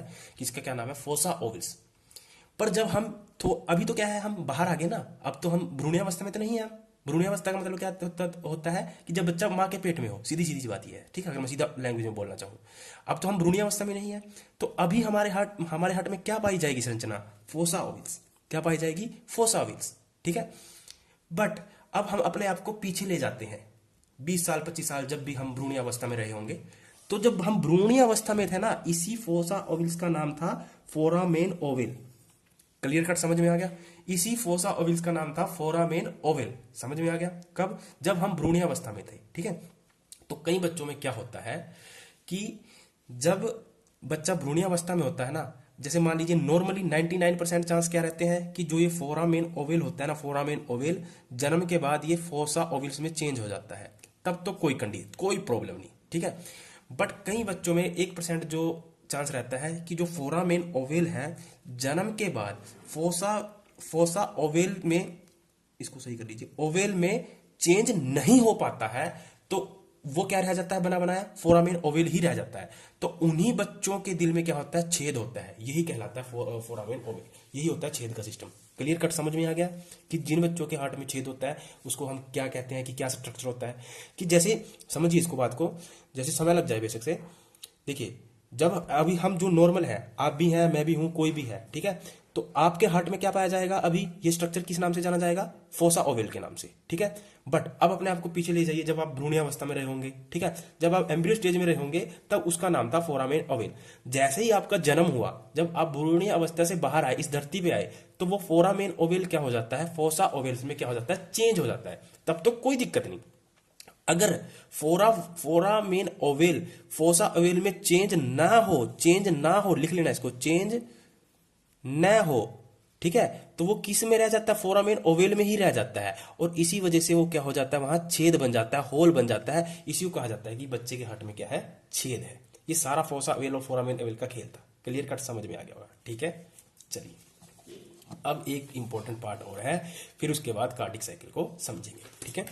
अब देखिए हमने क्या पढ़ा था, हमने धमनियों, मैंने कहा था ना कि धमनियों और शिराओं का खेल है ब्लड सर्कुलेशन में, क्योंकि यही चीज आपको आगे लेके जाएगी, तभी समझ में आएगा। ठीक है। तो अभी देखिए यहाँ पे हमने धमनियों के बारे में क्या पढ़ा था कि ये कैसा ब्लड कैरी करती हैं, प्योर ब्लड। ठीक है। और ये कहां से लेकर जाती हैं, हार्ट से बॉडी तक। हार्ट को आप अलग रख लीजिए और बॉडी में सब कुछ इंक्लूड कर लीजिए, ये भी बॉडी में इंक्लूड होगा। ठीक है। यहां तक ब्लड आएगा, ये भी बॉडी में इंक्लूड होगा, किडनी बॉडी में इंक्लूड होगी, लंग्स बॉडी में इंक्लूड होंगे। ठीक है। यकृत, लीवर बॉडी में इंक्लूड होगा, आंख, नाक, बाकी सब कुछ, हार्ट को छोड़कर सारी चीजें किसमें काउंट होंगी, बॉडी मतलब अंग। ठीक है। तो सबसे पहली बात तो आपको माइंड में बिल्कुल बैठ जानी चाहिए कि जो धमनियां होती हैं वो ओनली प्योर ब्लड कैरी करती हैं। और कहां से कहां तक, हार्ट से बॉडी तक, यानी हमारे हृदय से बॉडी तक जो प्योर ब्लड लेके जाएंगी, वो कौन लेके जाएंगी, धमनियां आर्टरीज। Clear cut. उसके बाद अपवाद, इसमें अपवाद है। अपवाद क्या है, फुसफुसिया धमनी यानी पल्मोनरी आर्टरीज। वो कौन सा ब्लड कैरी करती हैं, वो कौन सा ब्लड कैरी करती है, इम्प्योर ब्लड। पर आपके माइंड में एकदम आना चाहिए कि धमनी तो क्या करती है, प्योर ब्लड। पर उसमें आपको एक माइंड में ये भी बिठा के रखना है कि जो एक पल्मोनरी धमनी भी पड़ी थी वो इम्प्योर ब्लड कैरी करती है। और कहां से कहां, धमनी आएगा नाम, आर्टरीज आएगा नाम, तो आपके माइंड में clear cut, no doubt, no अपवाद के ये रहना चाहिए कि धमनियां ब्लड को हृदय से यानी हार्ट से बॉडी तक लेके जाएंगी। क्लियर, यहां तक क्लियर कट समझ में आ गया। उसके बाद वेन्स को आपके माइंड में रखना चाहिए कि ये अशुद्ध रक्त कैरी करती है, प्योर ब्लड कैरी करती हैं जिसमें ऑक्सीजन नहीं होता। और ये ब्लड कहां से कहां कैरी करती हैं भाई, बॉडी से हार्ट में। यानी यहाँ जो ब्लड घूम रहा है ना अभी, इस ब्लड को ना, ये तो क्या है मेरा, इसको क्या कहूंगा मैं, बॉडी कहूंगा या हार्ट कहूंगा, तो सर आप कहेंगे सर इसको हार्ट कहूंगा, ना सॉरी बॉडी कहूंगा। हार्ट के अलावा जो भी हमारे शरीर का स्ट्रक्चर होगा वो बॉडी में आएगा। क्लियर कट समझ में आ रहा है। तो इस बॉडी से, यहां से ब्लड दोबारा मेरे हार्ट में भी तो जाना है ना, मेरे हार्ट में जाना है, तो मेरे हार्ट में जाएगा जो ब्लड, बॉडी से हार्ट में जाएगा, उसको कौन लेके जाएगी, वेन्स। देखिए वेन्स, ये देखिए नीले कलर, यहाँ पे देखिए, यहाँ पे आपको ये देखिए ब्लू कलर की चमक में आएगी, आपको दिख जाएगा। ठीक है, आप नहीं देखना, दिख जाएगा। तो यहां से वेन्स कहां लेके जाएंगी, वेन्स बॉडी से कहां लेके जाएंगी, हार्ट में। ठीक है। कैसा ब्लड, इम्प्योर, कैसा, अशुद्ध रक्त। क्लियर कट स्ट्रक्चर समझ, बिल्कुल भी कंफ्यूजन नहीं होना चाहिए। ठीक है। बट हमने अपवाद भी पढ़ लिया। अपवाद क्या पढ़ा कि पल्मोनरी वेन्स कैसा ब्लड कैरी करती है, प्योर। बस यही पूरा स्ट्रक्चर है, अब समझ में आ जाएगा पूरा सिस्टम। ठीक है। सारा स्ट्रक्चर मैंने हार्ट का आपको क्लियर कट पढ़ा दिया। इसमें दो चीजें रहेगी, वो क्या रहेगी, एक तो ये चीज रहेगी, एक दो ये चीज रहेगी। ठीक है। देखिए आपको याद है ना कि अगर मैं कहूं प्योर ब्लड किस में है, इम्प्योर ब्लड किस में है, ठीक है, याद होना चाहिए, बिल्कुल क्लियर कट होना चाहिए। ये लिखा हुआ है देखिए मैंने, प्योर ब्लड, इस भाग में क्या रहेगा, लेफ्ट साइड क्या रहेगा, प्योर ब्लड, चाहे लेफ्ट आर्टरिया हो चाहे लेफ्ट वेंट्रिकल हो। क्लियर। इस साइड क्या रहेगा, इम्प्योर ब्लड, यानी देखिए इम्प्योर ब्लड। तो आपको यहां से आइडिया लग जाना चाहिए कि हार्ट में एक साइड तो प्योर रहता है और एक साइड क्या रहता है, इम्प्योर रहता है। क्लियर कट, समझ में आ रहा है। हार्ट में दोनों ब्लड पाए जाते हैं, प्योर इम्प्योर, एक साइड इम्प्योर रहेगा एक साइड प्योर रहेगा। क्लियर। अब देखिए यहां से सबसे पहले ब्लड कहां आएगा, सबसे पहले प्योर ब्लड कहां आएगा। देखिए दो चीजें हैं, अगर मैंने कहा सबसे पहले ब्लड कहाँ है, ब्लड कहाँ आएगा, तो सर आपको पता है कि आप चित्र से ही देखने से, मैं ये पूरा स्ट्रक्चर को देखने से पता चलना चाहिए आपको कि ब्लड सबसे पहले यहाँ आना चाहिए। यहाँ तो कोई रास्ता दिखाई दे रहा है, कोई भी रास्ता नहीं आपको दिखाई दे रहा। ब्लड को आने के लिए रास्ता यही है, यही रास्ता है। तो सबसे पहले ब्लड कहाँ आएगा, यहाँ या यहाँ, दोनों में आ सकता है भाई, यहां से भी आ सकता है। यहाँ तो दो नालियां लगी हुई हैं, दो पाइप लगे हुए हैं, ठीक है, और यहाँ तो सिंगल ही है। तो ब्लड या तो यहाँ आएगा यहाँ आएगा, दोनों आएगा। पर फर्क किसका रह जाएगा, फर्क किसका रह जाएगा, फर्क किसका रह जाएगा, इम्प्योर और प्योर का। समझ में आ गया, इम्प्योर और प्योर का। और इस साइड क्या आता है, प्योर ब्लड, इस साइड क्या आता है, इम्प्योर ब्लड। ठीक है। तो सबसे पहले प्योर ब्लड कहां आता है, लेफ्ट आर्टरिया के अंदर। ठीक है, लेफ्ट यानी बाएं अलिंद के अंदर। आपसे क्वेश्चन पूछ सकता है कि सबसे पहले हार्ट में ब्लड, प्योर ब्लड कहां आता है, तो आप क्या कहेंगे, लेफ्ट आर्टरिया। सबसे पहले इम्प्योर ब्लड हार्ट में कहां आता है, अब मैंने प्योर की जगह इम्प्योर कर दिया, तो आप कहेंगे राइट आर्टरिया। क्लियर कट, समझ में आ रहा है। क्वेश्चन कैसे बनाने हैं, खुद बनाने हैं।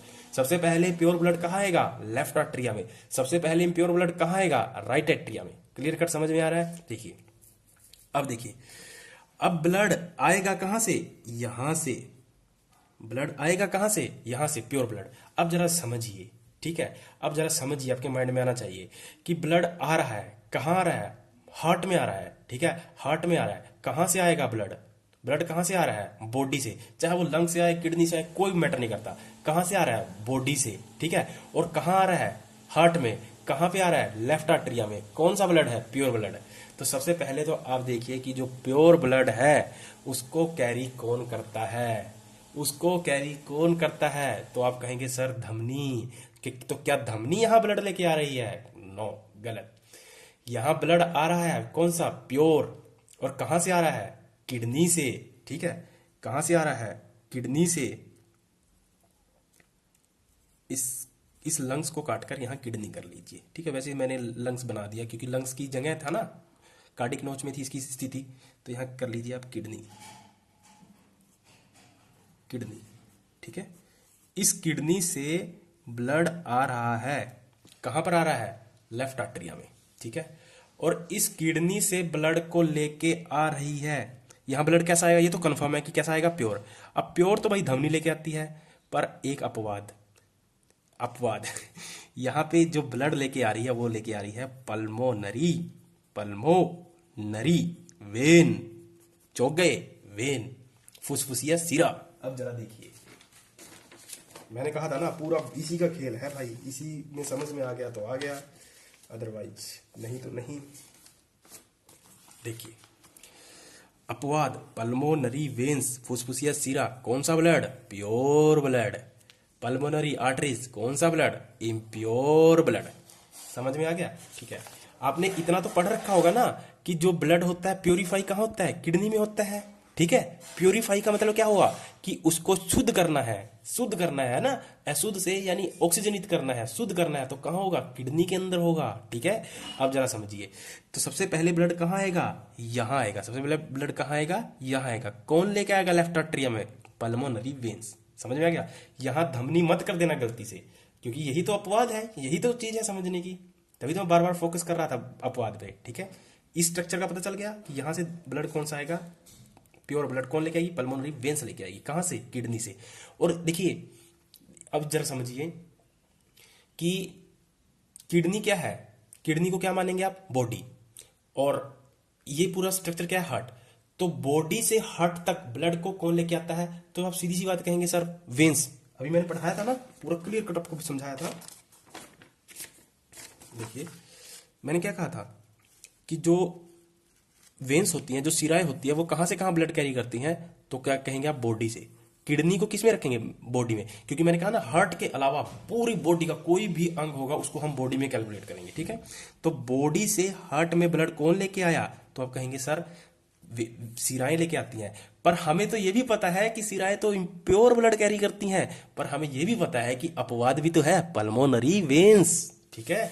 तो हमारे यहाँ क्या हुआ, किडनी क्या हो गई, बॉडी, तो बॉडी से ब्लड कहाँ आया, हार्ट में, तो बॉडी से हार्ट में कौन लेके आता है, तो आप कहेंगे बॉडी से हार्ट में वेन्स आती हैं, पर वेन्स तो प्योर करती हैं कैरी, पर हमें यह भी पता है कि सर पल्मोनरी वेन्स है अपवाद, वो प्योर लेके आएगी। क्लियर कट स्ट्रक्चर समझ में आ रहा है। अब जरा देखिए इस पार्ट में कौन सा ब्लड है, इस पार्ट में कौन सा ब्लड है, तो आप कहेंगे सर प्योर ब्लड, ठीक है। तो यहां से सारा प्योर ब्लड आएगा, यहां से यहां, और इससे निकल के चला जाएगा, और ये सारा बॉडी में चला जाएगा, पूरी बॉडी में, यहां पे भी आ जाएगा, मेरे हाथ में भी, ठीक है। सारी जगह प्योर ब्लड कहां से आएगा, यहां से, और इसको कौन लेके जाएगी, ग्रीवा दैहिक चाप, एओर्टा, ठीक है। क्लियर कट समझ में आ गया। और आपको पता है, देखिए अब यहां समझ लीजिए, यहां कौन सा ब्लड आएगा, तो आप सर कहेंगे इम्प्योर, क्योंकि इस साइड क्या होता है, इम्प्योर ब्लड, ठीक है। तो यहां इम्प्योर ब्लड कहां से आया, इम्प्योर ब्लड कहां से आया, हमारी पूरी बॉडी से आएगा, ठीक है। क्यों हमारी पूरी बॉडी से आएगा ना। देखिए हार्ट में ब्लड आ रहा है, हार्ट में क्या आ रहा है, ब्लड आ रहा है, तो कहां से आ रहा है, बॉडी से आ रहा है ना। और बॉडी से अगर हार्ट में ब्लड आएगा तो क्या आएगा, इम्प्योर ब्लड आएगा ना, ठीक है। क्यों, क्योंकि बॉडी से हार्ट कौन कैरी करते हैं, वेन्स, और वेन्स कैसे कैरी ब्लड कैरी करती हैं, वेन्स कैसे ब्लड कैरी करती हैं, तो आप कहेंगे सर इम्प्योर ब्लड, ठीक है। तो ये तो है superior vena cava, superior vena cava, इसको क्या बोलेंगे, अग्र महाशिरा, सबसे बड़ी वेन्स थी ना, मैंने लिखवाया था ना सबसे बड़ी वेन्स कौन सी होती है, सुपीरियर वेना कोवा, ठीक है, अग्र महाशिरा। और ये है, इसका नाम है इंफीरियर, इंफीरियर वेना कोवा, यानी पश्च महाशिरा, ठीक है। अब इस सुपीरियर और इंफीरियर का मतलब समझ लीजिए क्या है। देखिए जो हमारा कंधा है ना, कंधा, कंधा समझ में आ गया, शोल्डर, हमारे शोल्डर के ऊपर से जितना भी इम्प्योर ब्लड होगा वो सारा बॉडी आ गया, बॉडी में आ गया, शोल्डर से ऊपर सारा भाग, उस पूरे भाग से जो ब्लड लेके आएगी हार्ट के अंदर इम्प्योर ब्लड, वो कौन लेके आएगी, सुपीरियर वेना कोवा, ठीक है। सुपीरियर वेना कोवा का क्या काम दिया, बॉडी ने सुपीरियर वेना कोवा को काम दिया कि जा शोल्डर के ऊपर से जितने भी ब्लड है इम्प्योर ब्लड उसको उठा और हमारे यहाँ पे लिया, हार्ट में लिया, ठीक है। एक इम्प्योर ब्लड आ रहा है इंफीरियर वेना कोवा के द्वारा, ठीक है। इंफीरियर वेना कोवा को काम दिया कि शोल्डर के नीचे का जितना भी भाग, हाथ, हाथ, पेट, टांगे, ठीक है, जितना भी नीचे का भाग है वहां से क्या कर, इम्प्योर ब्लड को उठा और हमें दे दे, ठीक है। तो इंफीरियर वेना कोवा का क्या काम हुआ, शोल्डर के नीचे, सुपीरियर का शोल्डर के ऊपर, ठीक है। ये क्लियर कट स्ट्रक्चर आपको समझ में आना चाहिए, तभी आप कार्डिक साइकिल को समझ पाओगे। यहां तक तो मेरे हिसाब से कोई भी दुख दर्द नहीं होना चाहिए, यहां तक समझ में आ गया। अब पढ़ते हैं कार्डिक साइकिल को, तभी समझ में आएगा कार्डिक साइकिल, अदरवाइज समझ में नहीं आने वाला, ठीक है। अब जरा ये भी समझ लीजिए, देखिए यहां से क्या आया, इम्प्योर ब्लड आया, यहाँ क्या आया, इम्प्योर ब्लड आया, और इस इम्प्योर ब्लड को अब यहाँ आएगा, ठीक है, और यहाँ से ब्लड को निकालना भी तो है, निकालना भी तो है ना, तो यहाँ से क्या होगा, इम्प्योर ब्लड यहाँ से चला जाएगा, इससे एसएलवी से चला जाएगा, और इसका नाम क्या है, पल्मोनरी आर्टरीज। तो आप सर कहेंगे सर आर्टरीज तो प्योर ब्लड कैरी करती है, तो मैंने लिखवाया भी तो था कि देखिए कि जो पल्मोनरी आर्टरीज है वो एक एक्सेप्शन है, अपवाद है, वो कैसा ब्लड कैरी करती है, तो आप कहेंगे सर इम्प्योर ब्लड, ठीक है। और इस ब्लड को लेके कहाँ जाएगी, इस ब्लड को लेके जाएगी किडनी के अंदर, क्योंकि किडनी के अंदर ही प्योरीफाई होगा ना। अब यही स्ट्रक्चर चलता रहेगा, समझ में आ गया, यही तो है साइकिल, यही तो है साइकिल, यही तो चलता रहेगा। यहां से गया ब्लड किडनी में, कौन सा, इम्प्योर, अब यहाँ क्या होगा, इसका प्यूरिफिकेशन होगा, शुद्ध होगा, फिर यहाँ आएगा, ठीक है। और लेके आने वाली का नाम अलग अलग है, पल्मोनरी वेन्स है, यहाँ आएगा, फिर यहाँ से क्या होगा, ब्लड, शुद्ध ब्लड ये इसमें जाएगा, यहाँ से फिर एओर्टा के जरिए पूरी बॉडी में जाएगा, पूरी बॉडी से सुपीरियर वेना कोवा और inferior vena cava impure blood को इकट्ठा करेंगी, इसमें डालेंगी, फिर यहाँ से इम्प्योर ब्लड यहाँ आएगा, फिर यहाँ से पल्मोनरी आर्टरीज किडनी में दे देगी शुद्धिकरण के लिए। ऐसे ही स्ट्रक्चर चलेगा, ऐसे ही स्ट्रक्चर चलेगा, समझ में आ गया, ऐसे ही स्ट्रक्चर चलेगा। क्लियर कट समझ में आ रहा है। अब पढ़ते हैं कार्डिक साइकिल, ठीक है, चलिए अब समझते हैं कार्डिक साइकिल, अब अच्छे से समझ में आएगा। पहले तो मतलब समझ लीजिए कार्डिक साइकिल का क्या होता है। एक हार्ट बीट के, एक एचपी मतलब हार्ट बीट के शुरू होने से लेकर, एक हार्ट बीट के शुरू होने से लेकर दूसरी धड़कन यानी हार्ट बीट के शुरू होने तक, ठीक है।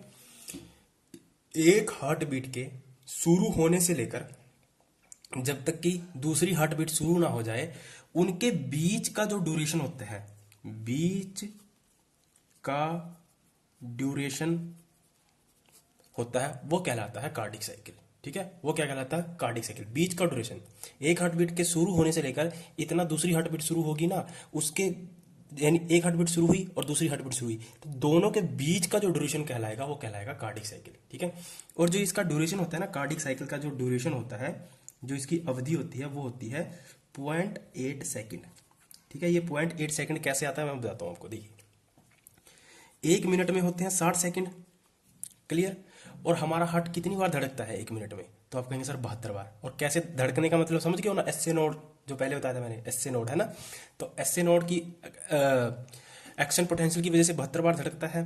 तो 72 से अगर आप इसको डिवाइड मारते हैं तो कितनी आएगी? 0.8 सेकेंड आएगी, क्लियर, ठीक है। तो अगर आपसे पूछा जाए कि कार्डिक साइकिल कितने समय का होता है, तो आप क्या कहेंगे? 0.8 सेकेंड का, ठीक है। और कार्डिक साइकिल क्या है? एक हार्ट बीट से शुरू होने से लेकर दूसरी हार्ट बीट के शुरू होने के बीच का पूरा अंतराल क्या कहलाता है? कार्डिक साइकिल, ठीक है। अब देखिए, अब आपको इसमें एक चीज और पढ़नी है। एक शब्द आएंगे दो बार बार, एक आएगा सिस्टोल, जिसको कहूंगा मैं प्रकुंचन, ठीक है। एक आएगा डायस्टोल, जिसको कहूंगा मैं अनुशीतलन, शिथिलन, अनुशीतलन, ठीक है। तो हिंदी वाले प्रकुंचन लिखेंगे और इंग्लिश वाले सिस्टोल लिखेंगे। तो जो हमारा हार्ट है ना, उसका एक बार तो क्या होता है, हार्ट में क्या है? 4 चैम्बर है, लेफ्ट आर्टरिया, लेफ्ट वेंट्रिकल, ठीक है, और राइट आर्टरिया, राइट वेंट्रिकल। तो ये जो चारों जो चैम्बर है ना, इनका क्या होता है? बारी बारी सर प्रकुंचन भी होगा और अनुशीतलन भी होगा, यानी सिस्टोल भी होगा और डायस्टोल। सिस्टोल को पहले आप फील करिए क्या चीज होती है। सिस्टोल होता है प्रकुंचन, मतलब ऐसे। सिस्टोल कैसे होगा? ऐसे, ऐसे। कोई भी दो चीजें है ना, जैसे ये मान लीजिए, सिस्टोल कैसे होगा? ऐसे, टाइट, ठीक है। सिस्टोल कैसे होगा? समझ रहे हो ना? ऐसे। परिभाषा मतलब समझिए, बस इसकी फीलिंग को समझिए। ऐसे सिस्टोल क्या होगा? ऐसे, कोई चीज ऐसे टाइट हो जाएगी। सिस्टोल का मतलब क्या होगा? कोई चीज ऐसे टाइट हो जाएगी। अब जरा समझिए इस बात को। मान लीजिए आप एक पॉलीथीन में क्या करिए, पानी भर लीजिए, ठीक है। पानी भर लीजिए, उसमें क्या कर दीजिए, छोटा सा छेद कर दीजिए। अब जैसे ये पॉलीथीन को ऐसे पकड़ेंगे और पूरा गुब्बारा बन जाएगा ना, और उसमें जो छोटा सा छेद करेंगे तो उससे क्या होगा? पानी रिलीज होगा, ठीक है। अगर मैं कहूं आपसे कि आप उस पॉलीथीन का सिस्टोल कर दीजिए, सिस्टोल का मतलब आप उसको ऐसे दबाएंगे तो प्रेशर क्या होगा? और रिलीज होगा। जो वो पिचकारी जा रही थी ना छोटी सी, अब और बड़ी हो जाएगी, ठीक है। तो सिस्टोल का मतलब क्या हुआ? ऐसे दबाना उसको, ठीक है, ऐसे। और जो डायस्टोल होगा, अनुशीतलन होगा, वो क्या होगी? रिलैक्स फॉर्म, ऐसे, रिलैक्स, बिल्कुल, ठीक है। तो रिलैक्स फॉर्म को क्या कहेंगे हम? डायस्टोल। और सिस्टोल क्या होगा? ऐसे टाइट हो जाएगा। क्लियर कट समझ में आ रहा है? क्योंकि इसी को समझना है, इसी को ही बार बार वर्ड यूज आता रहेगा बीच में, ठीक है। सिस्टोल डायस्टोल समझ में आ गया। अब देखिए, आपको पता है हार्ट में 4 चैम्बर है, left atria, right atria, left ventricle, right ventricle, ठीक है। इन चारों का क्या होगा? बारी बारी सर सिस्टोल भी होगा और डायस्टोल भी होगा, सभी का। आर्टरिया का सिस्टोल भी होगा और डायस्टोल भी होगा। सेम वेंट्रिकल का क्या होगा? सिस्टोल भी होगा, डायस्टोल भी होगा। अब पूरी कार्डिक साइकिल का समय क्या है? 0.8 सेकेंड। अब देखिए कैसे कैसे होता है। देखिए, सबसे पहले आर्टरिया, सिस्टोल। सिस्टोल समझ में आ गया? फीलिंग आनी चाहिए बिल्कुल दिमाग में, ठीक है। उसमें लगता है समय 1.8 second, sorry 1.1 second, sorry 0.1 second, ठीक है। फिर अगर आर्टरिया का क्या होगा? डायस्टोल भी होगा, क्योंकि डायस्टोल सिस्टोल यही पूरी प्रोसेस को समझाएंगे हमें। इसमें लगता है 0.7 सेकेंड।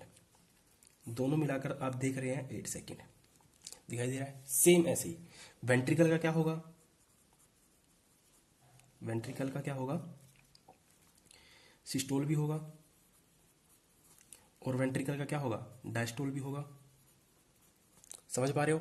तो वेंट्रिकल के सिस्टोल में लगते हैं 0.3 सेकेंड और डायस्टोल में लगते हैं 0.5 सेकेंड। दोनों मिलाकर हो जाते हैं 0.8 सेकेंड। समझ में आ रहा है? समझ में आ रहा है ना सारा? अब जरा समझना एक बात, इस पूरी कार्डिक साइकिल को ना हम इसी में systole diastole ventricle article systole diastole ऐसे ही पढ़ेंगे। सबसे पहले ना आपको ये भी पता होना चाहिए, कई बार क्वेश्चन बन सकता है यहाँ से कि आर्टरिया के सिस्टोल होने में कितना समय लगता है, तो आप क्या कहेंगे 0.1 सेकेंड। आर्टरिया के डायस्टोल होने में कितना समय लगता है 0.7 सेकेंड। वेंट्रिकल के सिस्टोल होने में कितना समय लगता है 0.3 सेकेंड। वेंट्रिकल के डायस्टोल होने में कितना समय लगता है, तो आप क्या कहेंगे 0.5 सेकेंड। Clear cut. अब इसको ना आप इसको ना ऐसे मत समझिए बिल्कुल भी कि पहले सिस्टोल होगा फिर डायस्टोल होगा, ये प्रोसेस। देखिए मैं आपको बताऊं कि जो मैंने आपको बताया ना कार्डिक साइकिल क्या निकली है, कार्डिक साइकिल की आउटपुट 0.8 सेकेंड। पहले इस चीज को पहले एक चीज और समझा देता हूँ, फिर इसको पूरा डिटेल में बताता हूँ, क्योंकि जब तक इसको फील नहीं करोगे ना जनरली तब तक आपको समझ में नहीं आने वाला है। ठीक है, एक आता है कार्डिक आउटपुट निकालना। कार्डिक आपके इसमें है एनसीईआरटी में कार्डिक आउटपुट निकालना।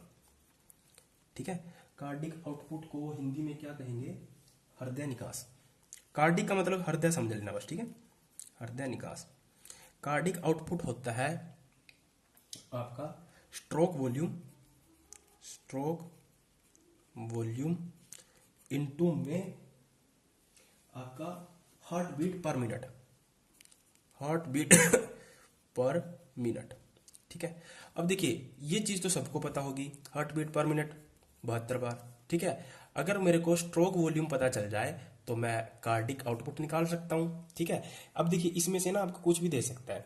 अगर मान लीजिए कार्डिक आउटपुट दे दी और आपसे कहा स्ट्रोक वॉल्यूम निकालिए, और हार्ट बीट तो सबको पता ही है तो आराम से आप हार्ट बीट को इसके अपॉन में लिखकर मैथ लगाकर कैलकुलेशन करके आप स्ट्रोक वॉल्यूम निकाल सकते हो, कोई दिक्कत नहीं होनी चाहिए। ठीक है, अब स्ट्रोक वॉल्यूम क्या होती है कि एक वेंट्रिकल के द्वारा प्रति सेकंड एक हृदय चक्कर के अंदर, यानी एक कार्डिक साइकिल के अंदर वेंट्रिकल के द्वारा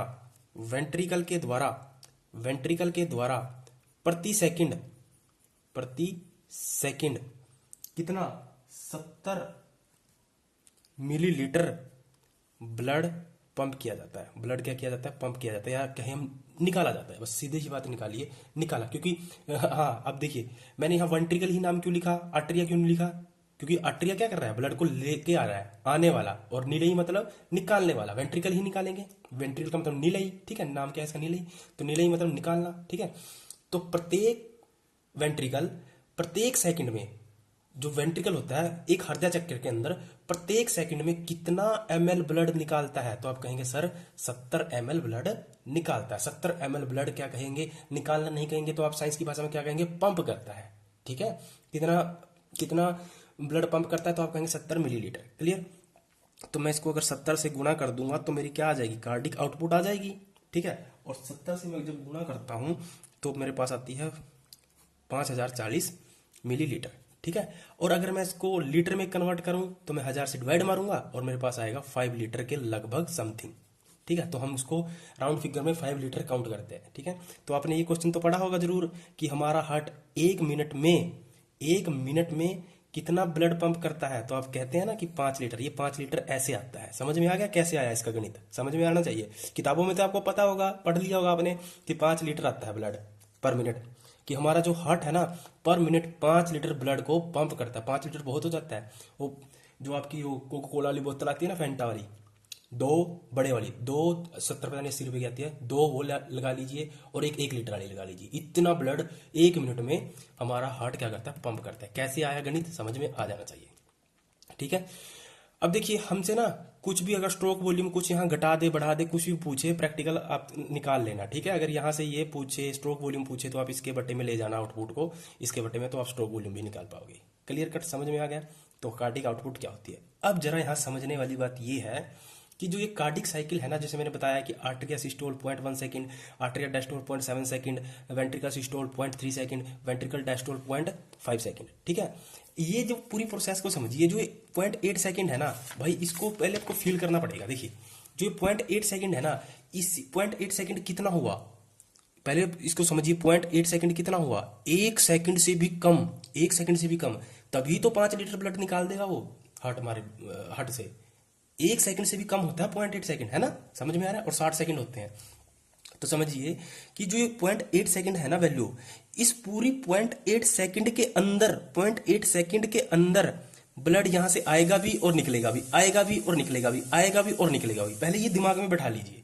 ऐसा नहीं है कि पहले समय लगेगा, आएगा, निकलेगा, फिर जाएगा, ऐसा नहीं है। कॉन्टिन्यूस प्रोसेस है ये, कॉन्टिन्यूस। इसको फील करिए। पढ़ने के लिए हम इसको तोड़ देते हैं, पढ़ने के लिए हम इसको तोड़ देते हैं, पर ये कॉन्टिन्यूस प्रोसेस है, कॉन्टिन्यूस। इसको पहले फील करिए, कॉन्टिन्यूस प्रोसेस है ये। 0.8 सेकंड के अंदर ही सारी घटनाएं होंगी, 0.8 सेकंड के अंदर ही पूरा घटनाक्रम चलेगा ये, ठीक है। ब्लड आएगा भी, जाएगा भी, आएगा भी, जाएगा भी, आएगा भी, जाएगा भी, पूरी 0.8 सेकंड के अंदर ही होगा। तभी तो यहां देखा आपने, यहाँ एक चीज देख रहे हो, आर्टरिया के सिस्टोल होने में लग रहा है 0.1 सेकंड, और डायस्टोल होने में लग रहा है 0.7 सेकंड, और कुल मिलाकर आ रहा है 8 सेकंड। सेम यहाँ पर कुल मिलाकर आ रहा है 8 सेकंड। तो इस 8 सेकंड के अंदर ही सब कुछ, सारी क्रियाविधि होगी। डायस्टोल भी होगा, सिस्टोल भी होगा, डायस्टोल भी होगा, सिस्टोल भी होगा, आएगा, जाएगा, आएगा, जाएगा, सिर्फ इस 8 सेकंड के अंदर ही होगा। बहुत फास्ट प्रोसेस होती है। इसको पढ़ने के लिए हम इसको तोड़ देते हैं, ठीक है। चलिए यहां तक क्लियर। एक वर्ड और रह गया है, जॉइंट कार्डियल डायस्टोल,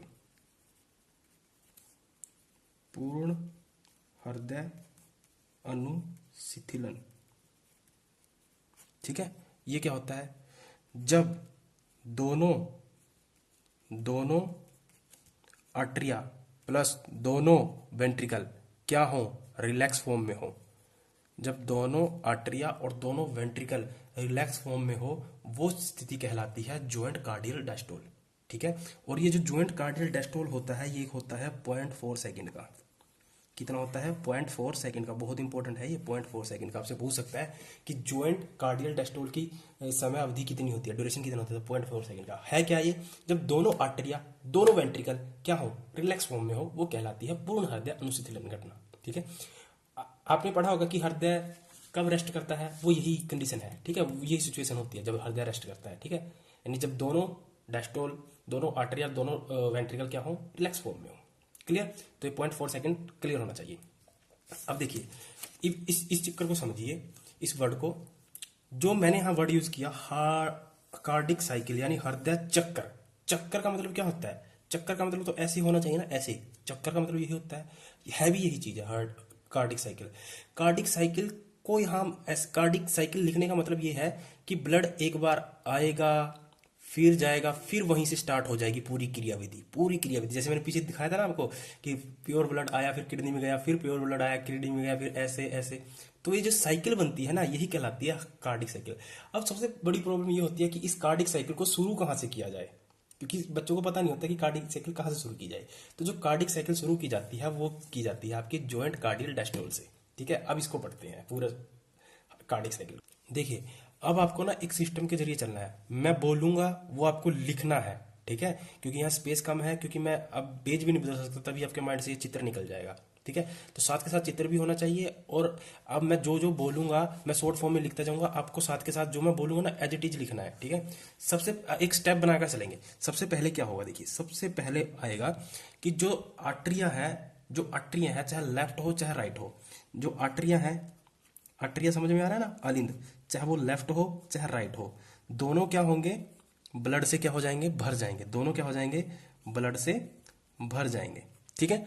अब आपके कॉमन सेंस होनी चाहिए कि कौन सा ब्लड इम्प्योर ब्लड से भरेगा और कौन सा ब्लड प्योर ब्लड से भरेगा। तो आपको दिखाई दे रहा है ना कि जो इधर वाला भाग होता है, इसमें प्योर ब्लड होता है, तो हम कहेंगे कि जो लेफ्ट आर्टरिया है वो प्योर ब्लड से भर जाएगा, और राइट आर्टरिया है वो किससे भरेगा? इम्प्योर ब्लड से भर जाएगा, ठीक है।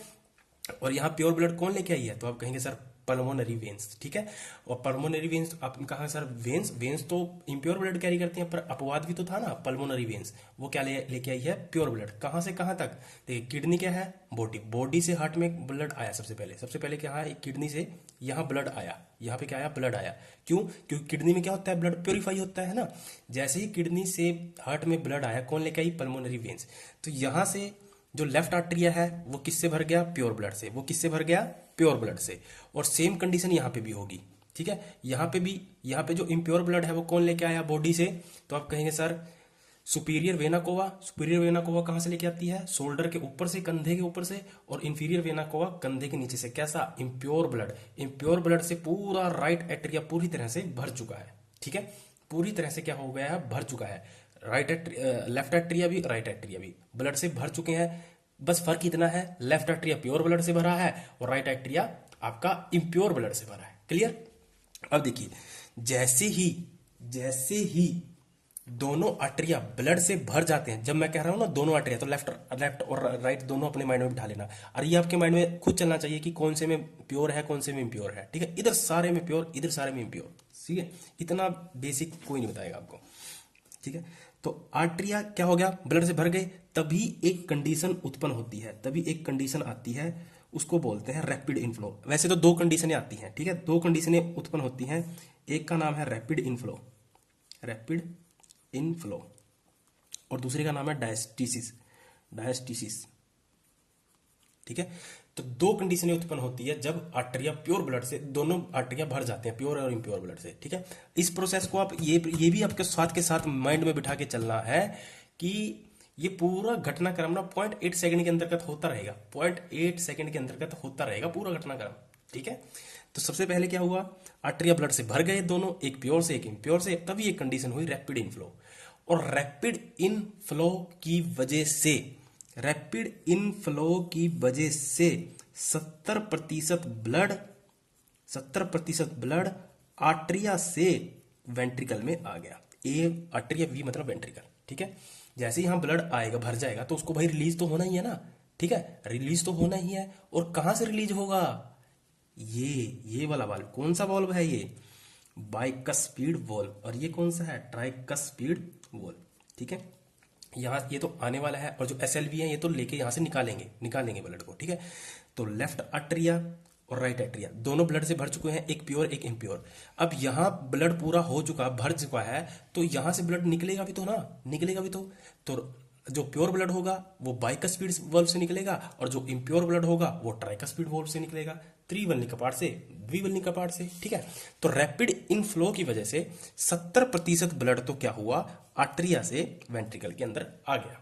क्लियर, आर्टरिया के भरने से दो कंडीशनें हुई, रैपिड इनफ्लो और डायस्टीसिस। ठीक है, तो डायस्टीसिस से क्या हुआ, रैपिड इनफ्लो से क्या हुआ, 70% ब्लड कहां से, आर्टरिया से कहां पर आ गया है, वेंट्रिकल में आ गया। किसके जरिए, बाइकस्पीड वाल्व के जरिए, द्विबलनी कपाट के जरिए। दूसरी कंडीशन बताई मैंने डायस्टीसिस। ठीक है, और डायस्टीसिस का मतलब क्या हुआ, देखिए मैंने आपको पहले ही क्लियर कट कर दिया था कि जो ये 0.8 सेकंड है ना, ये एक कॉन्टिन्यूअस प्रोसेस है। ब्लड आ रहा है, देखिए यहां से ब्लड आ रहा है, यहां से निकल रहा है, जा रहा है, आ रहा है, निकल रहा है, जा रहा है, आ रहा है, निकल रहा है, जा रहा है, आ रहा है, निकल रहा है, जा रहा है। ये पूरी एक लगातार प्रोसेस हो रही है, लगातार कंटिन्यू प्रोसेस हो रही है। ऐसा नहीं है कि आएगा फिर जाएगा, निकलेगा, आएगा जाएगा, ऐसा नहीं है, कॉन्टिन्यूअस प्रोसेस है। और 0.8 सेकंड आप समझ सकते हो कितना समय है, कितनी फास्ट प्रोसेस हो रही होगी। बस इसको हम समझने के लिए तोड़ लेते हैं। ठीक है, तो डायस्टीसिस का मतलब हुआ कि जितना ब्लड आर्टरिया में आ रहा है और उतना ही निकल रहा है, कुछ ना कुछ निकल रहा है। ठीक है, ऐसा तो है नहीं कि ये बाइकस्पीड वाल्व बंद हो जाएगा, पहले तू भर भाई फिर मैं खोलूंगा, ऐसा नहीं है, ऐसा बिल्कुल भी नहीं है। कॉन्टिन्यूअस है, ये आ रहा है, जा रहा है, आ रहा है, जा रहा है। बस इसको हम तोड़ देते हैं। जैसे मान लीजिए जब पूरा भर जाता है लेफ्ट आर्टरिया, तो एक दो कंडीशन होती है, रैपिड इनफ्लो और डायस्टीसिस। रैपिड इनफ्लो के जरिए 70% जो ब्लड होता है वो क्या आ जाता है, आपका वेंट्रिकल में आ जाता है। और डायस्टीसिस का मतलब क्या हुआ कि जितना ब्लड आ रहा है उतना ही तो निकल भी तो रहा है ना। तो वो जो निकलने की जो क्षमता, जो मतलब जो क्वांटिटी मापी गई, वो मापी गई है आपकी 5%। ठीक है, 5% जो ब्लड है कहां से जाएगा, 5% ब्लड आपका आर्टरिया से ही कहां आ जाएगा, वेंट्रिकल में। अब जरा समझना, 70% ब्लड यहां से रैपिड इनफ्लो की वजह से आ गया, 5% ब्लड यहां से किसकी वजह से आ गया, किसकी वजह से आ गया, डायस्टीसिस की वजह से। ठीक है, दोनों घटनाएं इधर भी हो रही हैं, बस फर्क क्या है, प्योर इम्प्योर का। दोनों में सेम होगा, प्योर इम्प्योर का फर्क हो जाएगा। समझ में आ रहा है, इधर प्योर चलेगा सारा, इधर इम्प्योर। इधर भी क्या हुआ कि इम्प्योर ब्लड से राइट आर्टरिया भर गया था, और रैपिड दो कंडीशनें आई भरने के बाद, एक रैपिड इनफ्लो की, एक डायस्टीसिस की। रैपिड इनफ्लो की वजह से 70% इम्प्योर ब्लड राइट वेंट्रिकल में आ गया, और 5% ब्लड डायस्टीसिस की वजह से कहां आ गया, राइट वेंट्रिकल में आ गया। क्लियर कट, समझ में आ रहा है ना। ठीक है, तभी एक कंडीशन जनरेट होती है जिसको बोलते हैं जॉइंट डायस्टोल। ठीक है, अब यहां से पढ़ना है हमें, और फिर ये पूरा चक्कर देखना जॉइंट डायस्टोल पे ही, यहीं आकर हम खत्म कर देंगे इसको। क्लियर, समझ में आ गया 5% ब्लड कैसे आया। ठीक है, अब दूसरी प्रोसेस लिखिए, स्टेप, दूसरा स्टेप, प्रोसेस नहीं स्टेप। ठीक है, क्यों स्टेप बाय स्टेप, क्योंकि यहां मैं ऐसे लिख रहा हूं, आप समझ, आप इसको फील कर लीजिए कि ये स्टेप में, जैसे मैंने, आप इसको ना फील कर लीजिए ऐसे, कैसे पूरा बताना पड़ेगा आपको। जैसे मान लीजिए एक स्टेप यहां लिखा मैंने, मान लीजिए दूसरी स्टेप, फिर तीसरी स्टेप, फिर चौथी स्टेप, फिर पांचवी स्टेप, फिर ये ऐसे देखिए साइकिल बन गया ना, साइकिल, तभी तो कार्डिक साइकिल है, साइकिल की तरह। क्योंकि यहां के बाद दोबारा ये स्टेप रिपीट होगा, फिर यहाँ के बाद दोबारा फिर रिपीट होगा। तो ये साइकिल है। अब हमें इन्हीं पांचों स्टेप को समझना है, ठीक है। अब मैं इसको ऐसे लिख रहा हूँ। सेकंड स्टेप, पहली स्टेप समझ में आ गई। अब यहाँ कितना ब्लड बच गया है, 70 ये आ गया, 5 ये 75 आ गया, 25 से 30% ब्लड यहाँ बचा हुआ है। अब देखिए कैसे निकलता है सारा ब्लड। अब आपके माइंड में सब कुछ होना चाहिए। डायस्टोल, डायस्टोल का मतलब समझ गए हो ना। सिस्टोल का मतलब ऐसे सिकुड़ जाना, सिकुड़ जाना। और डायस्टोल का मतलब रिलैक्स फॉर्म, रिलैक्स फॉर्म, ठीक है। समय लग रहा होगा पर आज के बाद कभी नहीं कहोगे कि कार्डिक साइकिल समझा दीजिए, ठीक है। चलिए अब देखिए, अब होगा आर्टरिया का सिस्टोल। मैंने अभी शुरू में लिखवाया था ना कि सिस्टोल डायस्टोल होने में कितना समय लगता है, क्योंकि कार्डिक साइकिल के अंदर देखिए यहाँ पे लिखा था ना मैंने, आर्टरिया का सिस्टोल होने में 0.1 सेकंड, आर्टरिया का डायस्टोल में इतना, इसका सिस्टोल में इतना इतना इतना इतना, दोनों 8 मिला के हो जाता है 0.8। तो इस पूरी कार्डिक साइकिल के अंतर्गत आर्टरी का सिस्टोल भी करना है, डायस्टोल भी करना है, वेंट्रिकल का सिस्टोल भी होगा, डायस्टोल भी होगा। क्यों होगा सब पता चल जाएगा, ठीक है। तो आर्टरिया का सबसे पहले क्या होगा, सिस्टोल। सिस्टोल आर्टरिया सबसे पहले आपके माइंड में आना चाहिए। आर्टरिया कौन, ऊपर वाले, है ना। तो इसका क्या हो गया, सिस्टोल। और सिस्टोल का मतलब क्या हो गया, ऐसे ऐसे ऐसे दबाव, यानी दब जाना, ठीक है, सिकुड़ जाना। सिस्टोल का मतलब सीधा समझिए सिकुड़ जाना। कोई भी चीज है, अब मान लीजिए इसमें लिक्विड भरा है, तो जो सिकुड़ेगी तो इससे लिक्विड बाहर निकलेगा ना। अब यहाँ लिक्विड क्या है, द्रव। तो जब इसमें द्रव भरा है और जब सिस्टोल हुआ तो इससे क्या होगा, द्रव बाहर निकलेगा। किसके जरिए, बीसीवी और टीसीवी वाल के जरिए, ठीक है। तो आर्टरिया का सिस्टोल होने में कितना समय लगता है, तो आप कहेंगे सर 0.1 सेकंड, ठीक है। मैं चारों को चारों लिख के दिखाऊंगा, चारों प्रोसेस को समझा के दिखाऊंगा और कैसे पूरा साइकिल बनता है, ठीक है। देखिए थोड़ा वेट करिए, पूरा समझ में आएगा। 2 बार देखिए इसको, पूरा मजा आ जाएगा, ठीक है। देखिए अब सबसे पहली बात तो प्रश्न उठना चाहिए कि सर आर्टरिया का सिस्टोल हुआ तो हुआ क्यों, ठीक है। आर्टरिया का सिस्टोल हुआ तो हुआ क्यों हुआ, ठीक है। देखिए आर्टरिया का सिस्टोल क्यों हुआ, क्योंकि मैंने आपको बताया था ना कि आर्टरिया में एक स्ट्रक्चर पाई जाती है, संरचना पाई जाती है, जिसका नाम था एसए नोड, ठीक है। और एसए नोड का काम होता है एक्शन पोटेंशियल को जनरेट करना। तो एक्शन मतलब सक्रिय विभव। एक्शन का मतलब क्या हुआ, सक्रिय विभव। विभव मतलब वाइब्रेशन। अब विभव को ना सीधा करंट भी समझिए चाहे वाइब्रेशन समझिए, वाइब्रेशन से ज्यादा समझ में आएगा। एसए नोड का काम होता है वाइब्रेट करना, ठीक है। जैसे ही एसए नोड क्या करता है, वाइब्रेट करता है, तो जो सिस्टोल होता है वो क्या हो जाती है, सिकुड़ जाती है, सिकुड़ जाती है। सिस्टोल सॉरी आर्टरिया क्या होती है, सिकुड़ जाती है। और सिकुड़ने का मतलब क्या है, सिस्टोल। अब देखिए मैं पूरी जनरल लैंग्वेज में बताता हूँ जिससे आपको समझ में आ जाए। सिस्टोल का मतलब सिकुड़ जाना, ठीक है। और सिकुड़ी क्यों, ये सिकुड़ क्यों गई, क्यों, क्योंकि एसए नोड ने क्या किया, active potential, action potential generate किया, सक्रिय विभव को क्या किया, जनरेट किया। और वाइब्रेशन की वजह से कोई भी चीज क्या होती है, ऐसे वाइब्रेट करोगे ना, कोई भी चीज क्या होगी, सिकुड़ जाएगी। और जैसे ही सिकुड़ी, जैसे ही आर्टरिया सिकुड़ा, यहां सिकुड़ने का मतलब कौन सिकुड़ा, आर्टरिया। आर्टरिया का सिस्टोल, सिस्टोल का मतलब कैसे होगा, ऐसे ऐसे, है ना। जैसे अब देखिए ये आर्टरिया है, एक ही आर्टरिया, अब इसको ऐसे कर दीजिए, आप ऐसे सिस्टोल करोगे तो ये क्या हो जाएगा, वॉल्यूम क्या हो जाएगा, कम। वॉल्यूम कम होने से क्या होगा, प्रेशर ज्यादा हो जाएगा। वॉल्यूम और प्रेशर का तो पता है ना।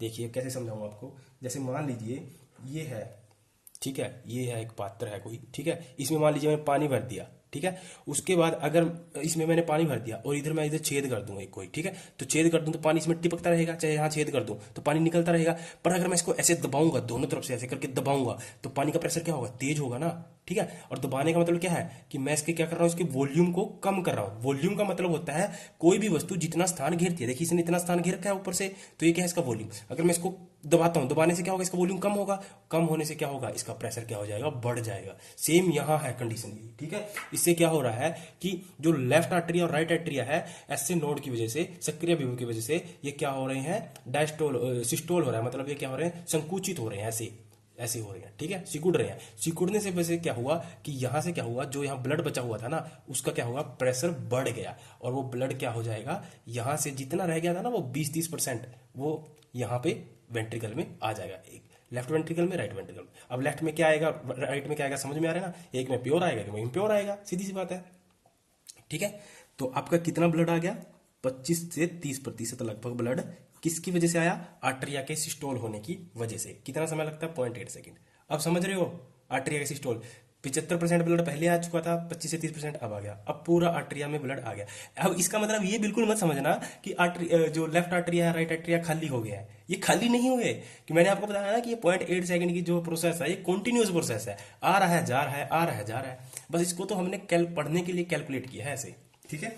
तो समझ में आ गया, आर्टेरिया क्या हो गया, सिस्टोल हो गया। ठीक है, आर्टेरिया क्या हो गया, सिस्टोल हो गया। अब देखिए, अब आर्टेरिया का सिस्टोल हो गया, 75% ब्लड रैपिड इनफ्लो और डायस्टेसिस की वजह से आ गया। फिर आर्टेरिया का सिस्टोल हुआ, 25 से 30% ब्लड यहाँ उसकी वजह से आ गया। तो अब ब्लड सारा कहाँ चला गया है, मेन वेंट्रिकल में, लेफ्ट वेंट्रिकल में, राइट वेंट्रिकल में। ठीक है, लेफ्ट वेंट्रिकल में, राइट वेंट्रिकल में। तो अब देखिए, तीसरी जो स्टेप आई है वो क्या हुआ कि चाहे वो लेफ्ट वेंट्रिकल हो चाहे वो राइट वेंट्रिकल हो, पूरी तरह ब्लड से क्या हो चुके हैं, भर चुके हैं। पूरी तरह ब्लड से क्या हो चुके हैं, भर चुके हैं। समझ में आ रहा है, क्लियर? पूरी तरह ब्लड से क्या हो चुके हैं, भर चुके हैं, लेफ्ट वेंट्रिकल और राइट वेंट्रिकल। ठीक है, लेफ्ट और राइट, एक प्योर से है कि इम्प्योर से है, सीधी सी बात है। ठीक है, अब जरा देखिए, अब ये ब्लड यहाँ क्या हो गया, भर गया है। अब इसको निकालना भी तो है भाई, इसको निकालना भी तो है, क्योंकि अगर मान लीजिए इसको नहीं निकालोगे तो तो ये हार्ट ब्लास्ट हो जाएगा। इसको मतलब अगर यहाँ ब्लड आ रहा है तो यहाँ क्या हो रहा है, प्रेशर बढ़ रहा है ना, प्रेशर क्या हो रहा है, बढ़ रहा है, प्रेशर क्या हो रहा है, बढ़ रहा है। इस प्रेशर को रिलीज भी तो करवाना है कहीं पे, इस प्रेशर को रिलीज भी तो करवाना है। अगर नहीं यहाँ से ब्लड निकला तो यहाँ तो फिर ब्लड आता रहेगा, भर जाएगा तो ब्लास्ट हो जाएगा हार्ट। पर ऐसा नहीं होता। ठीक है, नेचर ने बहुत सोच समझ के हमारे सिस्टम को बनाया है। ठीक है, अब तीसरा स्टेप क्या होगा हमारा, वेंट्रिकल का सिस्टोल होगा। वेंट्रिकल का क्या होगा, सिस्टोल। सिस्टोल, और सिस्टोल का मतलब समझ रहे हो ना, ऐसे सिकुड़ना। ठीक है, अब आपके माइंड में आना चाहिए कि वेंट्रिकल का सिस्टोल क्यों हुआ। अब देखिए, मैंने आपको क्या बताया था, ये क्या है, एसए नोड। इसका क्या काम था, हार्ट बीट को क्या करना, जनरेट करना। ठीक है, इनिशिएट करना है ना। और ये क्या करता है, एक्शन पोटेंशियल, सक्रिय विभव को क्या करता है, सक्रिय विभव को पैदा करता है। ठीक है, एक संरचना मैंने यहां भी लिखवाई थी भाई, वो क्या थी, एवी नोड। वो क्या लिखवाया था मैंने, एवी नोड। जैसे ही एसए नोड से एक्शन पोटेंशियल जनरेट होता है, ऐसे नोड से एक्शन पोटेंशियल जनरेट होता है, वो एक्शन पोटेंशियल जो एक्शन पोटेंशियल होती है वो चली जाती है आपकी एवी नोड से। और एवी नोड से वही विभव, वही एक्शन पोटेंशियल एवी बंडल, ये समझ रहे हो ना, यहाँ क्या है, एवी बंडल। एवी बंडल के माध्यम से होते हुए इनकी नीलियों की जो वेंट्रिकल है ना, जो वेंट्रिकल की भित्तियों में चली जाती है। भित्तियां कौन सी है वेंट्रिकल की, ये वाली क्या होती है, भित्तियां। यहाँ पे वाइब्रेशन आ जाती है, किसके जरिए, पहले एसए नोड से कहाँ गई, एवी नोड पर, एवी नोड से एवी बंडल के जरिए यहाँ पर आ गई। ठीक है, इनकी नीलियों की भित्तियों पर, नीलियों की भित्तियों पर। अब वेंट्रिकल का क्या होगा, सिस्टोल। और सिस्टोल कैसे होता है, ऐसे। ठीक है, अब वेंट्रिकल ऑलरेडी ब्लड से भर चुके हैं ना, एक प्योर से एक इम्प्योर से, इतना समझ में आ रहा है। अब इसका क्या होना है, सिस्टोल। सिस्टोल का मतलब इसको ऐसे दबाना है। तो जब इसको ऐसे दबाएंगे तो प्रेशर तो बढ़ेगा ना, इस प्रेशर को रिलीज कौन करेगा, इस प्रेशर को रिलीज कौन करेगा, जरा समझिए। ये जो वॉल्व लगे हुए हैं, एसएलवी और ये एसएलवी, समझ में आ रहा है। तो जो वेंट्रिकल्स हैं दोनों क्या है, ब्लड से भर चुके हैं, एक प्योर से एक इम्प्योर से। ठीक है, तो जैसे ही वेंट्रिकल भरते हैं ना, तो जो ये बीसीवी है, बाइकस्फीड वॉल्व, और ट्राइकस्फीड वॉल्व, द्विवल्नी कपाट, त्रिवल्नी कपाट, एक झटके से क्या होते हैं, बंद होते हैं, एक झटके से। बीसीवी शॉर्ट में लिख देता हूं, बाइकस्फीड वॉल्व प्लस में टीसीवी, बाइकस्फीड वॉल्व, ये क्या होते हैं, एक झटके से क्या होते हैं, तेजी से झटके से क्या होते हैं, बंद होते हैं। झटके से, झटके लिख देता हूँ, झटके से क्या होते हैं, बंद होते हैं तेजी से। ठीक है, अब देखिए, जब ये एकदम तेजी से ऐसे बंद होते हैं ना, ऐसे, ये क्या है, ऐसे वाल्व है ना, ऐसे होगा ये ऐसे, समझ रहे हो, ऐसे, यानी ऐसे, ऐसे, समझ रहे हो, ऐसे। अब जरा समझिए, ये ऐसे होगा तो ऐसा नहीं हो कि ब्लड का उल्टा सर्कुलेशन हो जाए। अगर ऐसे होगा, कहीं ऐसा नहीं हो कि आप माइंड में आ रहा होगा कि सर ये ऐसे पलट के उधर चला गया। इसको ना 3D समझिए, इस डायग्राम को 3D समझिए। ऐसे पलट के ऐसे नहीं हो कि ये वाली चीज पलट, जैसे कि ये, समझ रहे हो ना, कैसे समझाऊं आपको, एक मिनट, समझ में आना चाहिए। मान लीजिए ये समझिए, इसको बिल्कुल अच्छे से समझ में आएगा। ये आपको वाल्व मान लीजिए, ठीक है, इसको क्या मान लीजिए, जो कैप है ना, कैप का जो अंदर खाली पड़ा है, इसको आप वाल्व मान लीजिए। कौन सा, बीसीबी मान लीजिए, यहाँ पे ऐसे लगा हुआ है। ठीक है, क्योंकि ये 3D है ना, तो 3D है।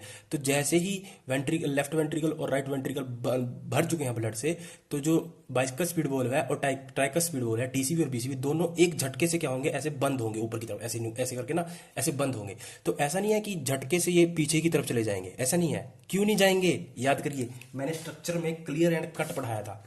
स्ट्रक्चर में मैंने क्लियर एंड कट पढ़ाया था। क्या पढ़ाया था कि देखिए, बीसीवी और टीसीवी, इनको यहां कौन पकड़ के रखता है, तो आप कहेंगे सर कौन पकड़ के रखता है, कोरडी कोर्डिनी टेंडिनी, मैंने बताया था ना कोर्डिनी टेंडिनी, ये जो पेपिलरी मसल है ना, पेपिलरी मसल की सहायता से ये कोर्डिनी टेंडिनी इसको क्या करती है, पकड़ कर रखती है, ठीक है, इसको क्या करती है, पकड़ कर रखती है। तो इस वजह से ये क्या होता है, पीछे की तरफ नहीं जा पाता है, ठीक है। पर ये जब एक झटके से बंद होता है ना, एक साउंड क्रिएट होती है, समझ में आ रहा है, आप पूरा क्लियर, बिल्कुल ही क्लियर होना चाहिए माइंड में, कोई संशय नहीं होनी चाहिए, ठीक है। तो एकदम से क्या होता है, जब बीसीबी और टीसीबी एक झटके से बंद होते हैं, पीछे तो नहीं जाएंगे, क्यों नहीं जाएंगे, क्योंकि कोर्डी टेंडिन ने इन दोनों को पकड़ रखा है। कोर्डी टेंडिन क्या है, एक फाइबर है, रज्जू है, ठीक है, उन्होंने क्या करके इसको पकड़ रखा है कि पीछे से ना चले जाए। अगर पीछे चले जाएंगे तो ब्लड का उल्टा प्रवाह हो जाएगा, ठीक है, उल्टा क्या हो जाएगा, सर्कुलेशन हो जाएगा, उल्टा सर्कुलेशन हो गड़बड़ हो जाएगी, ठीक है। तो बीसीबी और टीसीबी एक झटके से बंद होते हैं, जैसे ही एक झटके से बंद होते हैं तो एक साउंड क्रिएट होती है, एक साउंड जनरेट होती है। साउंड क्या होती है, एक साउंड निकलती है, उसका नाम है लब, LUB, लब, एक साउंड निकलती है, लब लब, ठीक है। जो अपना ये डॉक्टर स्टेथोस्कोप रखता है ना, उससे जो यहाँ हार्ट पे लगाकर धक धक सुनते हो ना, धक धक, अब आपने सुनी होगी कभी कान में, जब कान में उसको लगाकर स्टेथोस्कोप को सुनते हो ना, धक धक जो सुनाई देती है, वो धक धक नहीं होती, वो पता क्या होती है, लब डब लब डब लब डब लब डब लब डब लब डब, दूसरी साउंड निकलेगी, डब निकलेगी, ठीक है, लब डब लब डब लब डब लब डब, इसको तेज बोलोगे ना, लब डब लब डब लब डब, तो डब डब डब डब ऐसे सुनाई देगा, ठीक है। तो जो बाइकर स्पीड वॉल्व है, और जो यहाँ आपके काम की बात है कि बाइकर स्पीड और ट्रैकर स्पीड वॉल्व जब झटके से बंद होते हैं ना, तो हार्ट की पहली साउंड सुनाई देती है। ये क्या है, हार्ट की पहली साउंड क्या होती है, सुनाई देती है, उसका नाम है लब, उसका क्या नाम है, नब। आपसे पूछ सकता है कि हार्ट की पहली साउंड क्या है, तो आप कहेंगे लब, नोट डब, डब आगे आएगी, ठीक है। और लब कब सुनाई देती है, जब बाइकर स्पीड वॉल्व और ट्रैकर स्पीड वॉल्व क्या होते हैं, झटके से बंद होते हैं। ये आपसे ऐसे पूछ सकते हैं कि बाइकर स्पीड वॉल्व और ट्रैकर स्पीड वॉल्व के बंद होने से कौन सी ध्वनि सुनाई देती है, तो आप क्या कहेंगे, लब लब लब। क्लियर, क्लियर कट, दिमाग में बैठ गया। देखिए अब समझ में आ गया।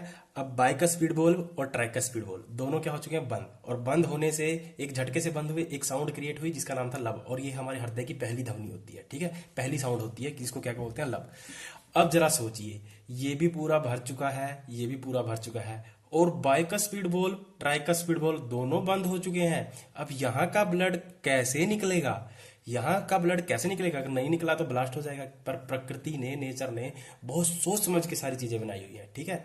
तो अब क्या होगा कि जो SLV है, ये वाला SLV, ठीक है, तो ये क्या होंगे, यहाँ पे जो क्या हो गया, यहाँ पे क्या हो गया, प्रेशर क्या हो गया, बढ़ गया।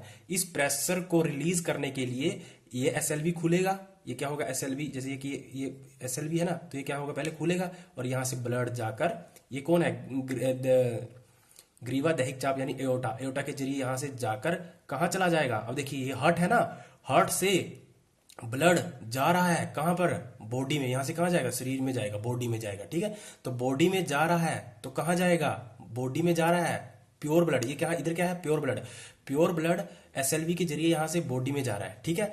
और सेम यहां पर इम्प्योर ब्लड है, SLV जैसे यहाँ पे क्या हुआ, ट्राइकर स्पीड वॉल्व बंद हुए, यहाँ प्रेशर बढ़ गया, और प्रेशर को रिलीज करने के लिए SLV खुले, और यहां से ब्लड कहां जा रहा है, पल्मोनरी आर्टरी के जरिए। और यहां मैंने कह दिया कि आर्टरीज, पर आर्टरीज तो प्योर ब्लड लेके जाती है, पर अब मैंने बताया था आपको कि जो आर्टरीज होती है, एक अपवाद भी है, अपवाद कौन सी है, पल्मोनरी आर्टरीज, वो इम्प्योर लेके जाती है, क्योंकि इस साइड क्या है, सारा इम्प्योर ब्लड।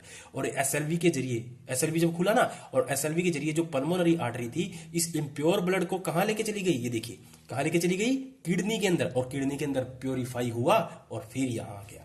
यही चक्कर चलता रहता है, यही तो है साइकिल वाइकिल, ठीक है, यही चक्कर चलता रहता है। क्लियर कट समझ में आ रहा है आगे। अब देखिए, तो पहली ध्वनि सुनाई दे दी, लब, दूसरी भी सुनाई देगी, थोड़े वेट करिए, ठीक है, क्योंकि ये ना कॉन्टिन्यूस प्रोसेस है, आपको समझना पड़ेगा। जो 8 सेकंड है ना, 0.8 सेकंड, इसी के दौरान सभी कुछ होता है, सिस्टोल भी होगा, डायस्टोल भी होगा। जैसे अभी ये जो वेंट्रिकल का सिस्टोल हुआ है ना कहीं किसी चीज का डायस्टोल हो रहा होगा। जैसे उसी वक्त क्या होता है, जैसे ये घटना घटित हुई ना, इसी वक्त चौथे पे लिख दूं मैं अगर चाहूं, तो क्या होगा कि जो आपका आर्टरिया होगा ना, आर्टरिया, उसका क्या होगा, डायस्टोल। और डायस्टोल का मतलब क्या होता है, रिलैक्स फॉर्म, रिलैक्स हो जाएगी, ऐसे से ऐसे हो जाएगी रिलैक्स, ऐसे से ऐसे हो जाएगी रिलैक्स, और यहाँ पे ब्लड आता रहेगा, भरता रहेगा, ठीक है। और डायस्टोल होने में कितना सेकंड समय लगता है, 0.7 सेकंड, ठीक है। अब देखिए, अब लास्ट की जो स्टेप है वो है आपका वेंट्रिकल का डायस्टोल होना। वेंट्रिकल का डायस्टोल भी तो होना चाहिए ना। अभी तो वेंट्रिकल का क्या हुआ था, वेंट्रिकल का क्या हुआ, सिस्टोल हुआ। और वेंट्रिकल के आपके वेंट्रिकल के सिस्टोल होने में कितना समय लगता था? 0.3 सेकेंड। ये भी लिखते चले साथ के साथ, याद करते चले, ठीक है। अब क्या होना है? वेंट्रिकल का डायस्टोल भी होना है। वेंट्रिकल का क्या होना चाहिए? डायस्टोल भी होना है, डायस्टोल, ठीक है। और डायस्टोल का मतलब क्या हुआ कि रिलैक्स फॉर्म। अब पहले तो क्या हो रहा था? वेंट्रिकल का सिस्टोल ऐसे हो रहा था ना, तो इस प्रेशर को ऐसे हो रहा था, तो प्रेशर को रिलीज करने के लिए एसएलवी और एसएलवी दोनों बॉल खुल गए थे, ठीक है, अर्धचंद्राकार का पार्ट। तो अब क्या होगा? इसका डायस्टोल, डायस्टोल होना है मतलब इसका रिलैक्स फॉर्म होना है। तो वेंट्रिकल लेफ्ट और राइट दोनों क्या हो जाएंगे? रिलैक्स में आ जाएंगे, ठीक है। तो जैसे ही लेफ्ट वेंट्रिकल का क्या होता है? डायस्टोल। और डायस्टोल होने में कितना समय लगता है? तो आप कहेंगे वेंट्रिकल के डायस्टोल होने में 0.5 सेकेंड का समय लगता है, ठीक है। अब देखिए, अब ये हो गया रिलैक्स फॉर्म। तो रिलैक्स फॉर्म होने से क्या हो जाएगा कि ये, अब देखिए पहले तो क्या हुआ इसका, जब समझना इसको, जब इसका सिस्टोल हुआ था तब तो ये ऐसे था। अब इसका क्या हो रहा है? वेंट्रिकल का डायस्टोल, अब ये ऐसे हो रहा है, ऐसे हो रहा है, ठीक है। और ऐसे जब ऐसे होगा तो बाइकस्पीड और ट्राइकस्पीड बोल तो खुल जाएंगे, क्योंकि ब्लड को आना भी तो है ना। उसी 0.8 सेकेंड के अंतर्गत सारी घटनाएं हो रही हैं, ये उसी 0.8 सेकेंड के अंदर, क्योंकि ये कंटिन्यूस प्रोसेस है, समझना पड़ेगा आपको, ठीक है, फील करना पड़ेगा। तो जैसे ही इसका डायस्टोल हुआ मतलब अनुशीतलन हुआ, रिलैक्स फॉर्म में आ गया ये, ठीक है, तो बाइकस्पीड बॉल और ट्राइकस्पीड बॉल तो खुल जाएंगे। और आपको पता है अभी एसएलवी क्या है? खुले हुए है ना, क्योंकि प्रेस जब सिस्टोल हुआ था तो एसएलवी खुल गए थे प्रेशर को रिलीज करने के लिए। एक गया बॉडी के अंदर, एक चला गया किडनी में प्योरीफाई होने के लिए, है ना। तो अब देखिए, तो अब यहां से क्या होगा? इसका क्या होगा? डायस्टोल यानी रिलैक्स फॉर्म में आ जाएगा। तो रिलैक्स फॉर्म में जैसे ही आएगा ना, तो बाइकस्पीड बॉल और ट्राइकस्पीड बॉल दोनों खुल जाएंगे, क्योंकि बंद हो गए थे ना पहले, तो अब क्या हो जाएंगे? खुल जाएंगे, दोनों क्या हो जाएंगे? खुल जाएंगे। अब खुल जाएंगे तो यहाँ ब्लड आता रहेगा। अब एसएलवी खुले हुए थे पहले ही, कहीं ऐसा ना हो, क्योंकि देखिए कोई भी चीज है, जैसे अब देखिए यहाँ से क्या है, अब ये क्या है? ये अब जो वेन्स है, ठीक है, अब वेन्स, अब इसको पाइप ही समझिए, समझिए, ठीक है, आर्टरीज वेन्स है ना, जो यहाँ से जो पानी जो ब्लड जा रहा है, ठीक है। अब देखिए यहाँ से नीचे से ऊपर की तरफ जा रहा है, नीचे से ऊपर की तरफ जा रहा है, तो ऐसा ना हो कि ऊपर से नीचे की तरफ आने लग जाए, समझ रहे हो ना। कहीं ऐसा ना हो रक्त का जो ब्लड का है जो उल्टा प्रवाह ना शुरू हो जाए, ऊपर से नीचे ना आने लग जाए, ठीक है। तो इसी समस्या को सोल्व करने के लिए नेचर ने बहुत सिस्टम बनाए हुए हैं हमारे शरीर के अंदर, ठीक है। जैसे ही वेंट्रिकल का क्या होगा? डायस्टोल, यानी रिलैक्स फॉर्म में आएगी, बीसीबी और टीसीबी तो खुल जाएंगे, और एसएलवी क्या होगा? तेजी से क्या होगा? बंद हो जाएगा। तेजी से क्या होगा? बंद हो जाएगा। तो एसएलवी क्या होगा? तेजी से क्या होगा? बंद हो जाएगा, ठीक है। तेजी से क्या होगा? बंद हो जाएगा। और एक साउंड क्रिएट होगी जिसका नाम है डब, डब, ठीक है। एक साउंड क्रिएट होगी जिसका नाम है डब, और ये हमारी हार्ट की सेकंड साउंड होती है, ठीक है। और पहली साउंड क्या थी? लब, ठीक है। तो पहली साउंड क्या थी? लब, और दूसरी साउंड क्या थी? डब।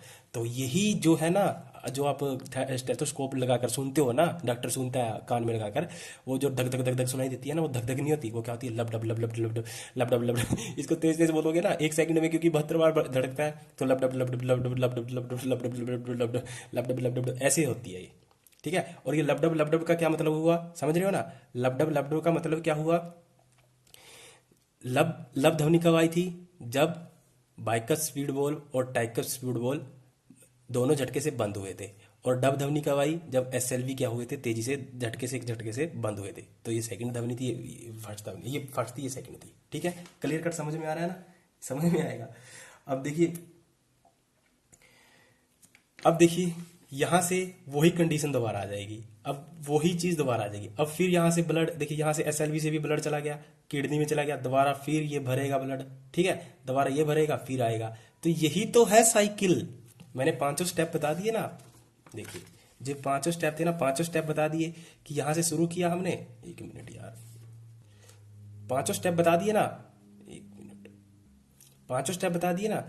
पहले आर्टरिया भरे, फिर वेंट्रिकल भरे, फिर एसएल बाइकस स्पीड खुले बंद हुए, एसएलवी खुले बंद हुए, फिर दोबारा हम इसी स्टेज पर आ गए हैं, ठीक है। जब क्या हुआ था? आर्टरिया दोनों भर गए थे।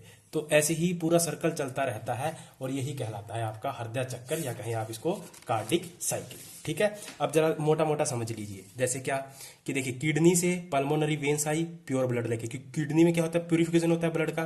प्योर ब्लड लाई, लेफ्ट आर्टरिया में आया, लेफ्ट आर्टरिया से बाइक स्पीड के द्वारा यहाँ गया। तो अब मैं एक तरफ का समझा रहा हूँ, दोनों तरफ का समझ लेना, ठीक है।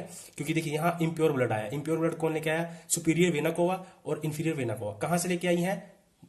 कहाँ से लेके आई है? बॉडी से। अब देखिए यहाँ क्या ब्लड हार्ट में आ रहा है, तो बॉडी से हार्ट में कौन लेके आता है? तो बॉडी से हार्ट में आती हैं वेन्स लेकर, सिराएं लेकर आती हैं, शुरू में लिखा हुआ था मैंने इसी वजह से, ठीक है। तो बॉडी से हार्ट में सिराएं लेकर आ रही हैं, और सिराएं इम्प्योर ब्लड लेके आती हैं, ठीक है। तो जो भी इम्प्योर ब्लड था वो यहाँ राइट एट्रिया में आ गया, लेफ्ट एट्रिया प्योर ब्लड से भर गया। फिर यहाँ से बाइकस्पीड के जरिए यहाँ निकला, ठीक है। जब निकला तो जब ये पूरा रैपिड इनफ्लो हुई, डायस्टीसिस हुई, एसए नोड की वजह से एक्शन पोटेंशियल जनरेट हुए, ठीक है। तो सारी क्रियाविधि हुई ना, सारी प्रोसेस हुई। तो उसके जरिए देखिए पहले 70-75 ब्लड आया %, फिर 30% बचा हुआ वो भी आ गया, ठीक है। पर ये नहीं था कि ये खाली हो गया, ये कंटिन्यूस प्रोसेस चल रही थी, 0.8 सेकंड में सारी गतिविधियां हो रही थी, ठीक है। तो फिर इसी में जब लेफ्ट वेंट्रिकल और राइट वेंट्रिकल में ब्लड पूरी तरह भर चुका था तो इसके प्रेशर को रिलीज करने के लिए एसएलवी खुले, ठीक है। और बाइकस्पीड जब ये पूरा भर गया तो बाइकस्पीड एक झटके से बंद हुए और पहली धमनी सुनाई दी लब, ठीक है। इसको रिलीज करने के लिए, यहाँ के प्रेशर को रिलीज करने के लिए एसएलवी खुले। तो यहाँ से लेफ्ट वेंट्रिकल से एसएलवी के जरिए ब्लड, यहाँ क्या है सारा, यहाँ क्या है, इसमें सारा क्या है, प्योर ब्लड। इस प्योर ब्लड को एसएलवी के जरिए यहाँ से जो हमारी ग्रीवा दहिक चाप है एओर्टा, पूरी बॉडी में ले गई, ठीक है। पूरी बॉडी में घुमाया प्योर ब्लड को, हाथ पैर नाक सारे में प्योर ब्लड आया। और वहां से फिर दोबारा इस प्योर ब्लड के साथ क्या, क्योंकि प्योर ब्लड था, प्योर ब्लड के साथ फिर बाद में जाकर वो दूसरी वहां दूसरे बॉडी से, मतलब हमारे दूसरे अंगों से होकर आया तो उसमें कुछ इम्प्योरनेस भी होगी, इम्प्योर ब्लड भी मिल गया, ठीक है। फिर दोबारा वो इम्प्योर ब्लड किसके जरिए, superior vena cava, inferior vena cava के जरिए राइट वेंट्रिकल में आ गया, ठीक है। और यहाँ से जो राइट वेंट्रिकल था, राइट वेंट्रिकल से यहाँ ब्लड आया और यहाँ से एसएलवी के जरिए, यहाँ क्या है इम्प्योर ब्लड, यहाँ से एसएलवी के जरिए गया, कौन लेके गया, पल्मोनरी वेन्स लेके गई, ठीक है, मैं सॉरी पल्मोनरी आर्टरीज लेके गई। और आर्टरीज ने कहा दे दी इसको इम्प्योर ब्लड को, किडनी में, किडनी में को बोला ठीक है इसको प्यूरिफाई करिए आप, और प्यूरिफाई करके दोबारा फिर पल्मोनरी वेन के जरिए लेफ्ट आर्टरिया में, यही प्रोसेस चलती रही है। देखिए आप इसको एक जगह से पढ़ लीजिए, मैं आपको ना देखिए अब समझ में आ जाएगा, अब तो इसका कोई काम नहीं चित्र का। सबसे पहले क्या हुआ था, किडनी से प्योर होके ब्लड कहाँ आया था, अब देखिए इस पूरे सर्कल को समझना, यहाँ से ब्लड आया यहाँ पे लेफ्ट आर्टरिया में, प्योर आ रहा है, प्योर आ रहा है, अभी भी प्योर है, ठीक है। यहाँ ब्लड भर गया, एसएलवी के जरिए निकला, ठीक है। ये एसएलवी के जरिए निकला, कौन सी किससे निकला, ग्रीवा दहिक चाप एओर्टा से निकला। इस एओर्टा से अब ब्लड कहाँ जा रहा है, हार्ट से बॉडी में जा रहा है। तो हार्ट से बॉडी में कौन लेके जाती है, धमनियां लेके जाती है ना। और सबसे बड़ी धमनी का नाम क्या था, तो आप क्या कहेंगे आप, ग्रीवा दहिक चाप यानी एओर्टा। ये एओर्टा का मतलब पता क्या है, मतलब ये धमनी है ना, आगे जाकर ना छोटी छोटी धमनियों में, छोटी छोटी धमनियों में डिवाइड हो जाती है, छोटी छोटी धमनियों में, ठीक है। बहुत छोटी छोटी मिहिन मिहिन धमनियों में क्या हो जाती है, आर्टरीज में डिवाइड हो जाती है। उनके जरिए पूरा प्योर ब्लड हमारी बॉडी में घूमा, और बॉडी में घूमने के बाद जितना भी इम्प्योर ब्लड था फिर दोबारा वो इम्प्योर हो गया, क्योंकि प्योर दोबारा इम्प्योर भी होगा ना, क्योंकि हम ऑक्सीजन भी तो ले रहे हैं ना, ऑक्सीजन सॉरी, हम क्या ले रहे हैं, वायु भी तो ले रहे हैं, ठीक है।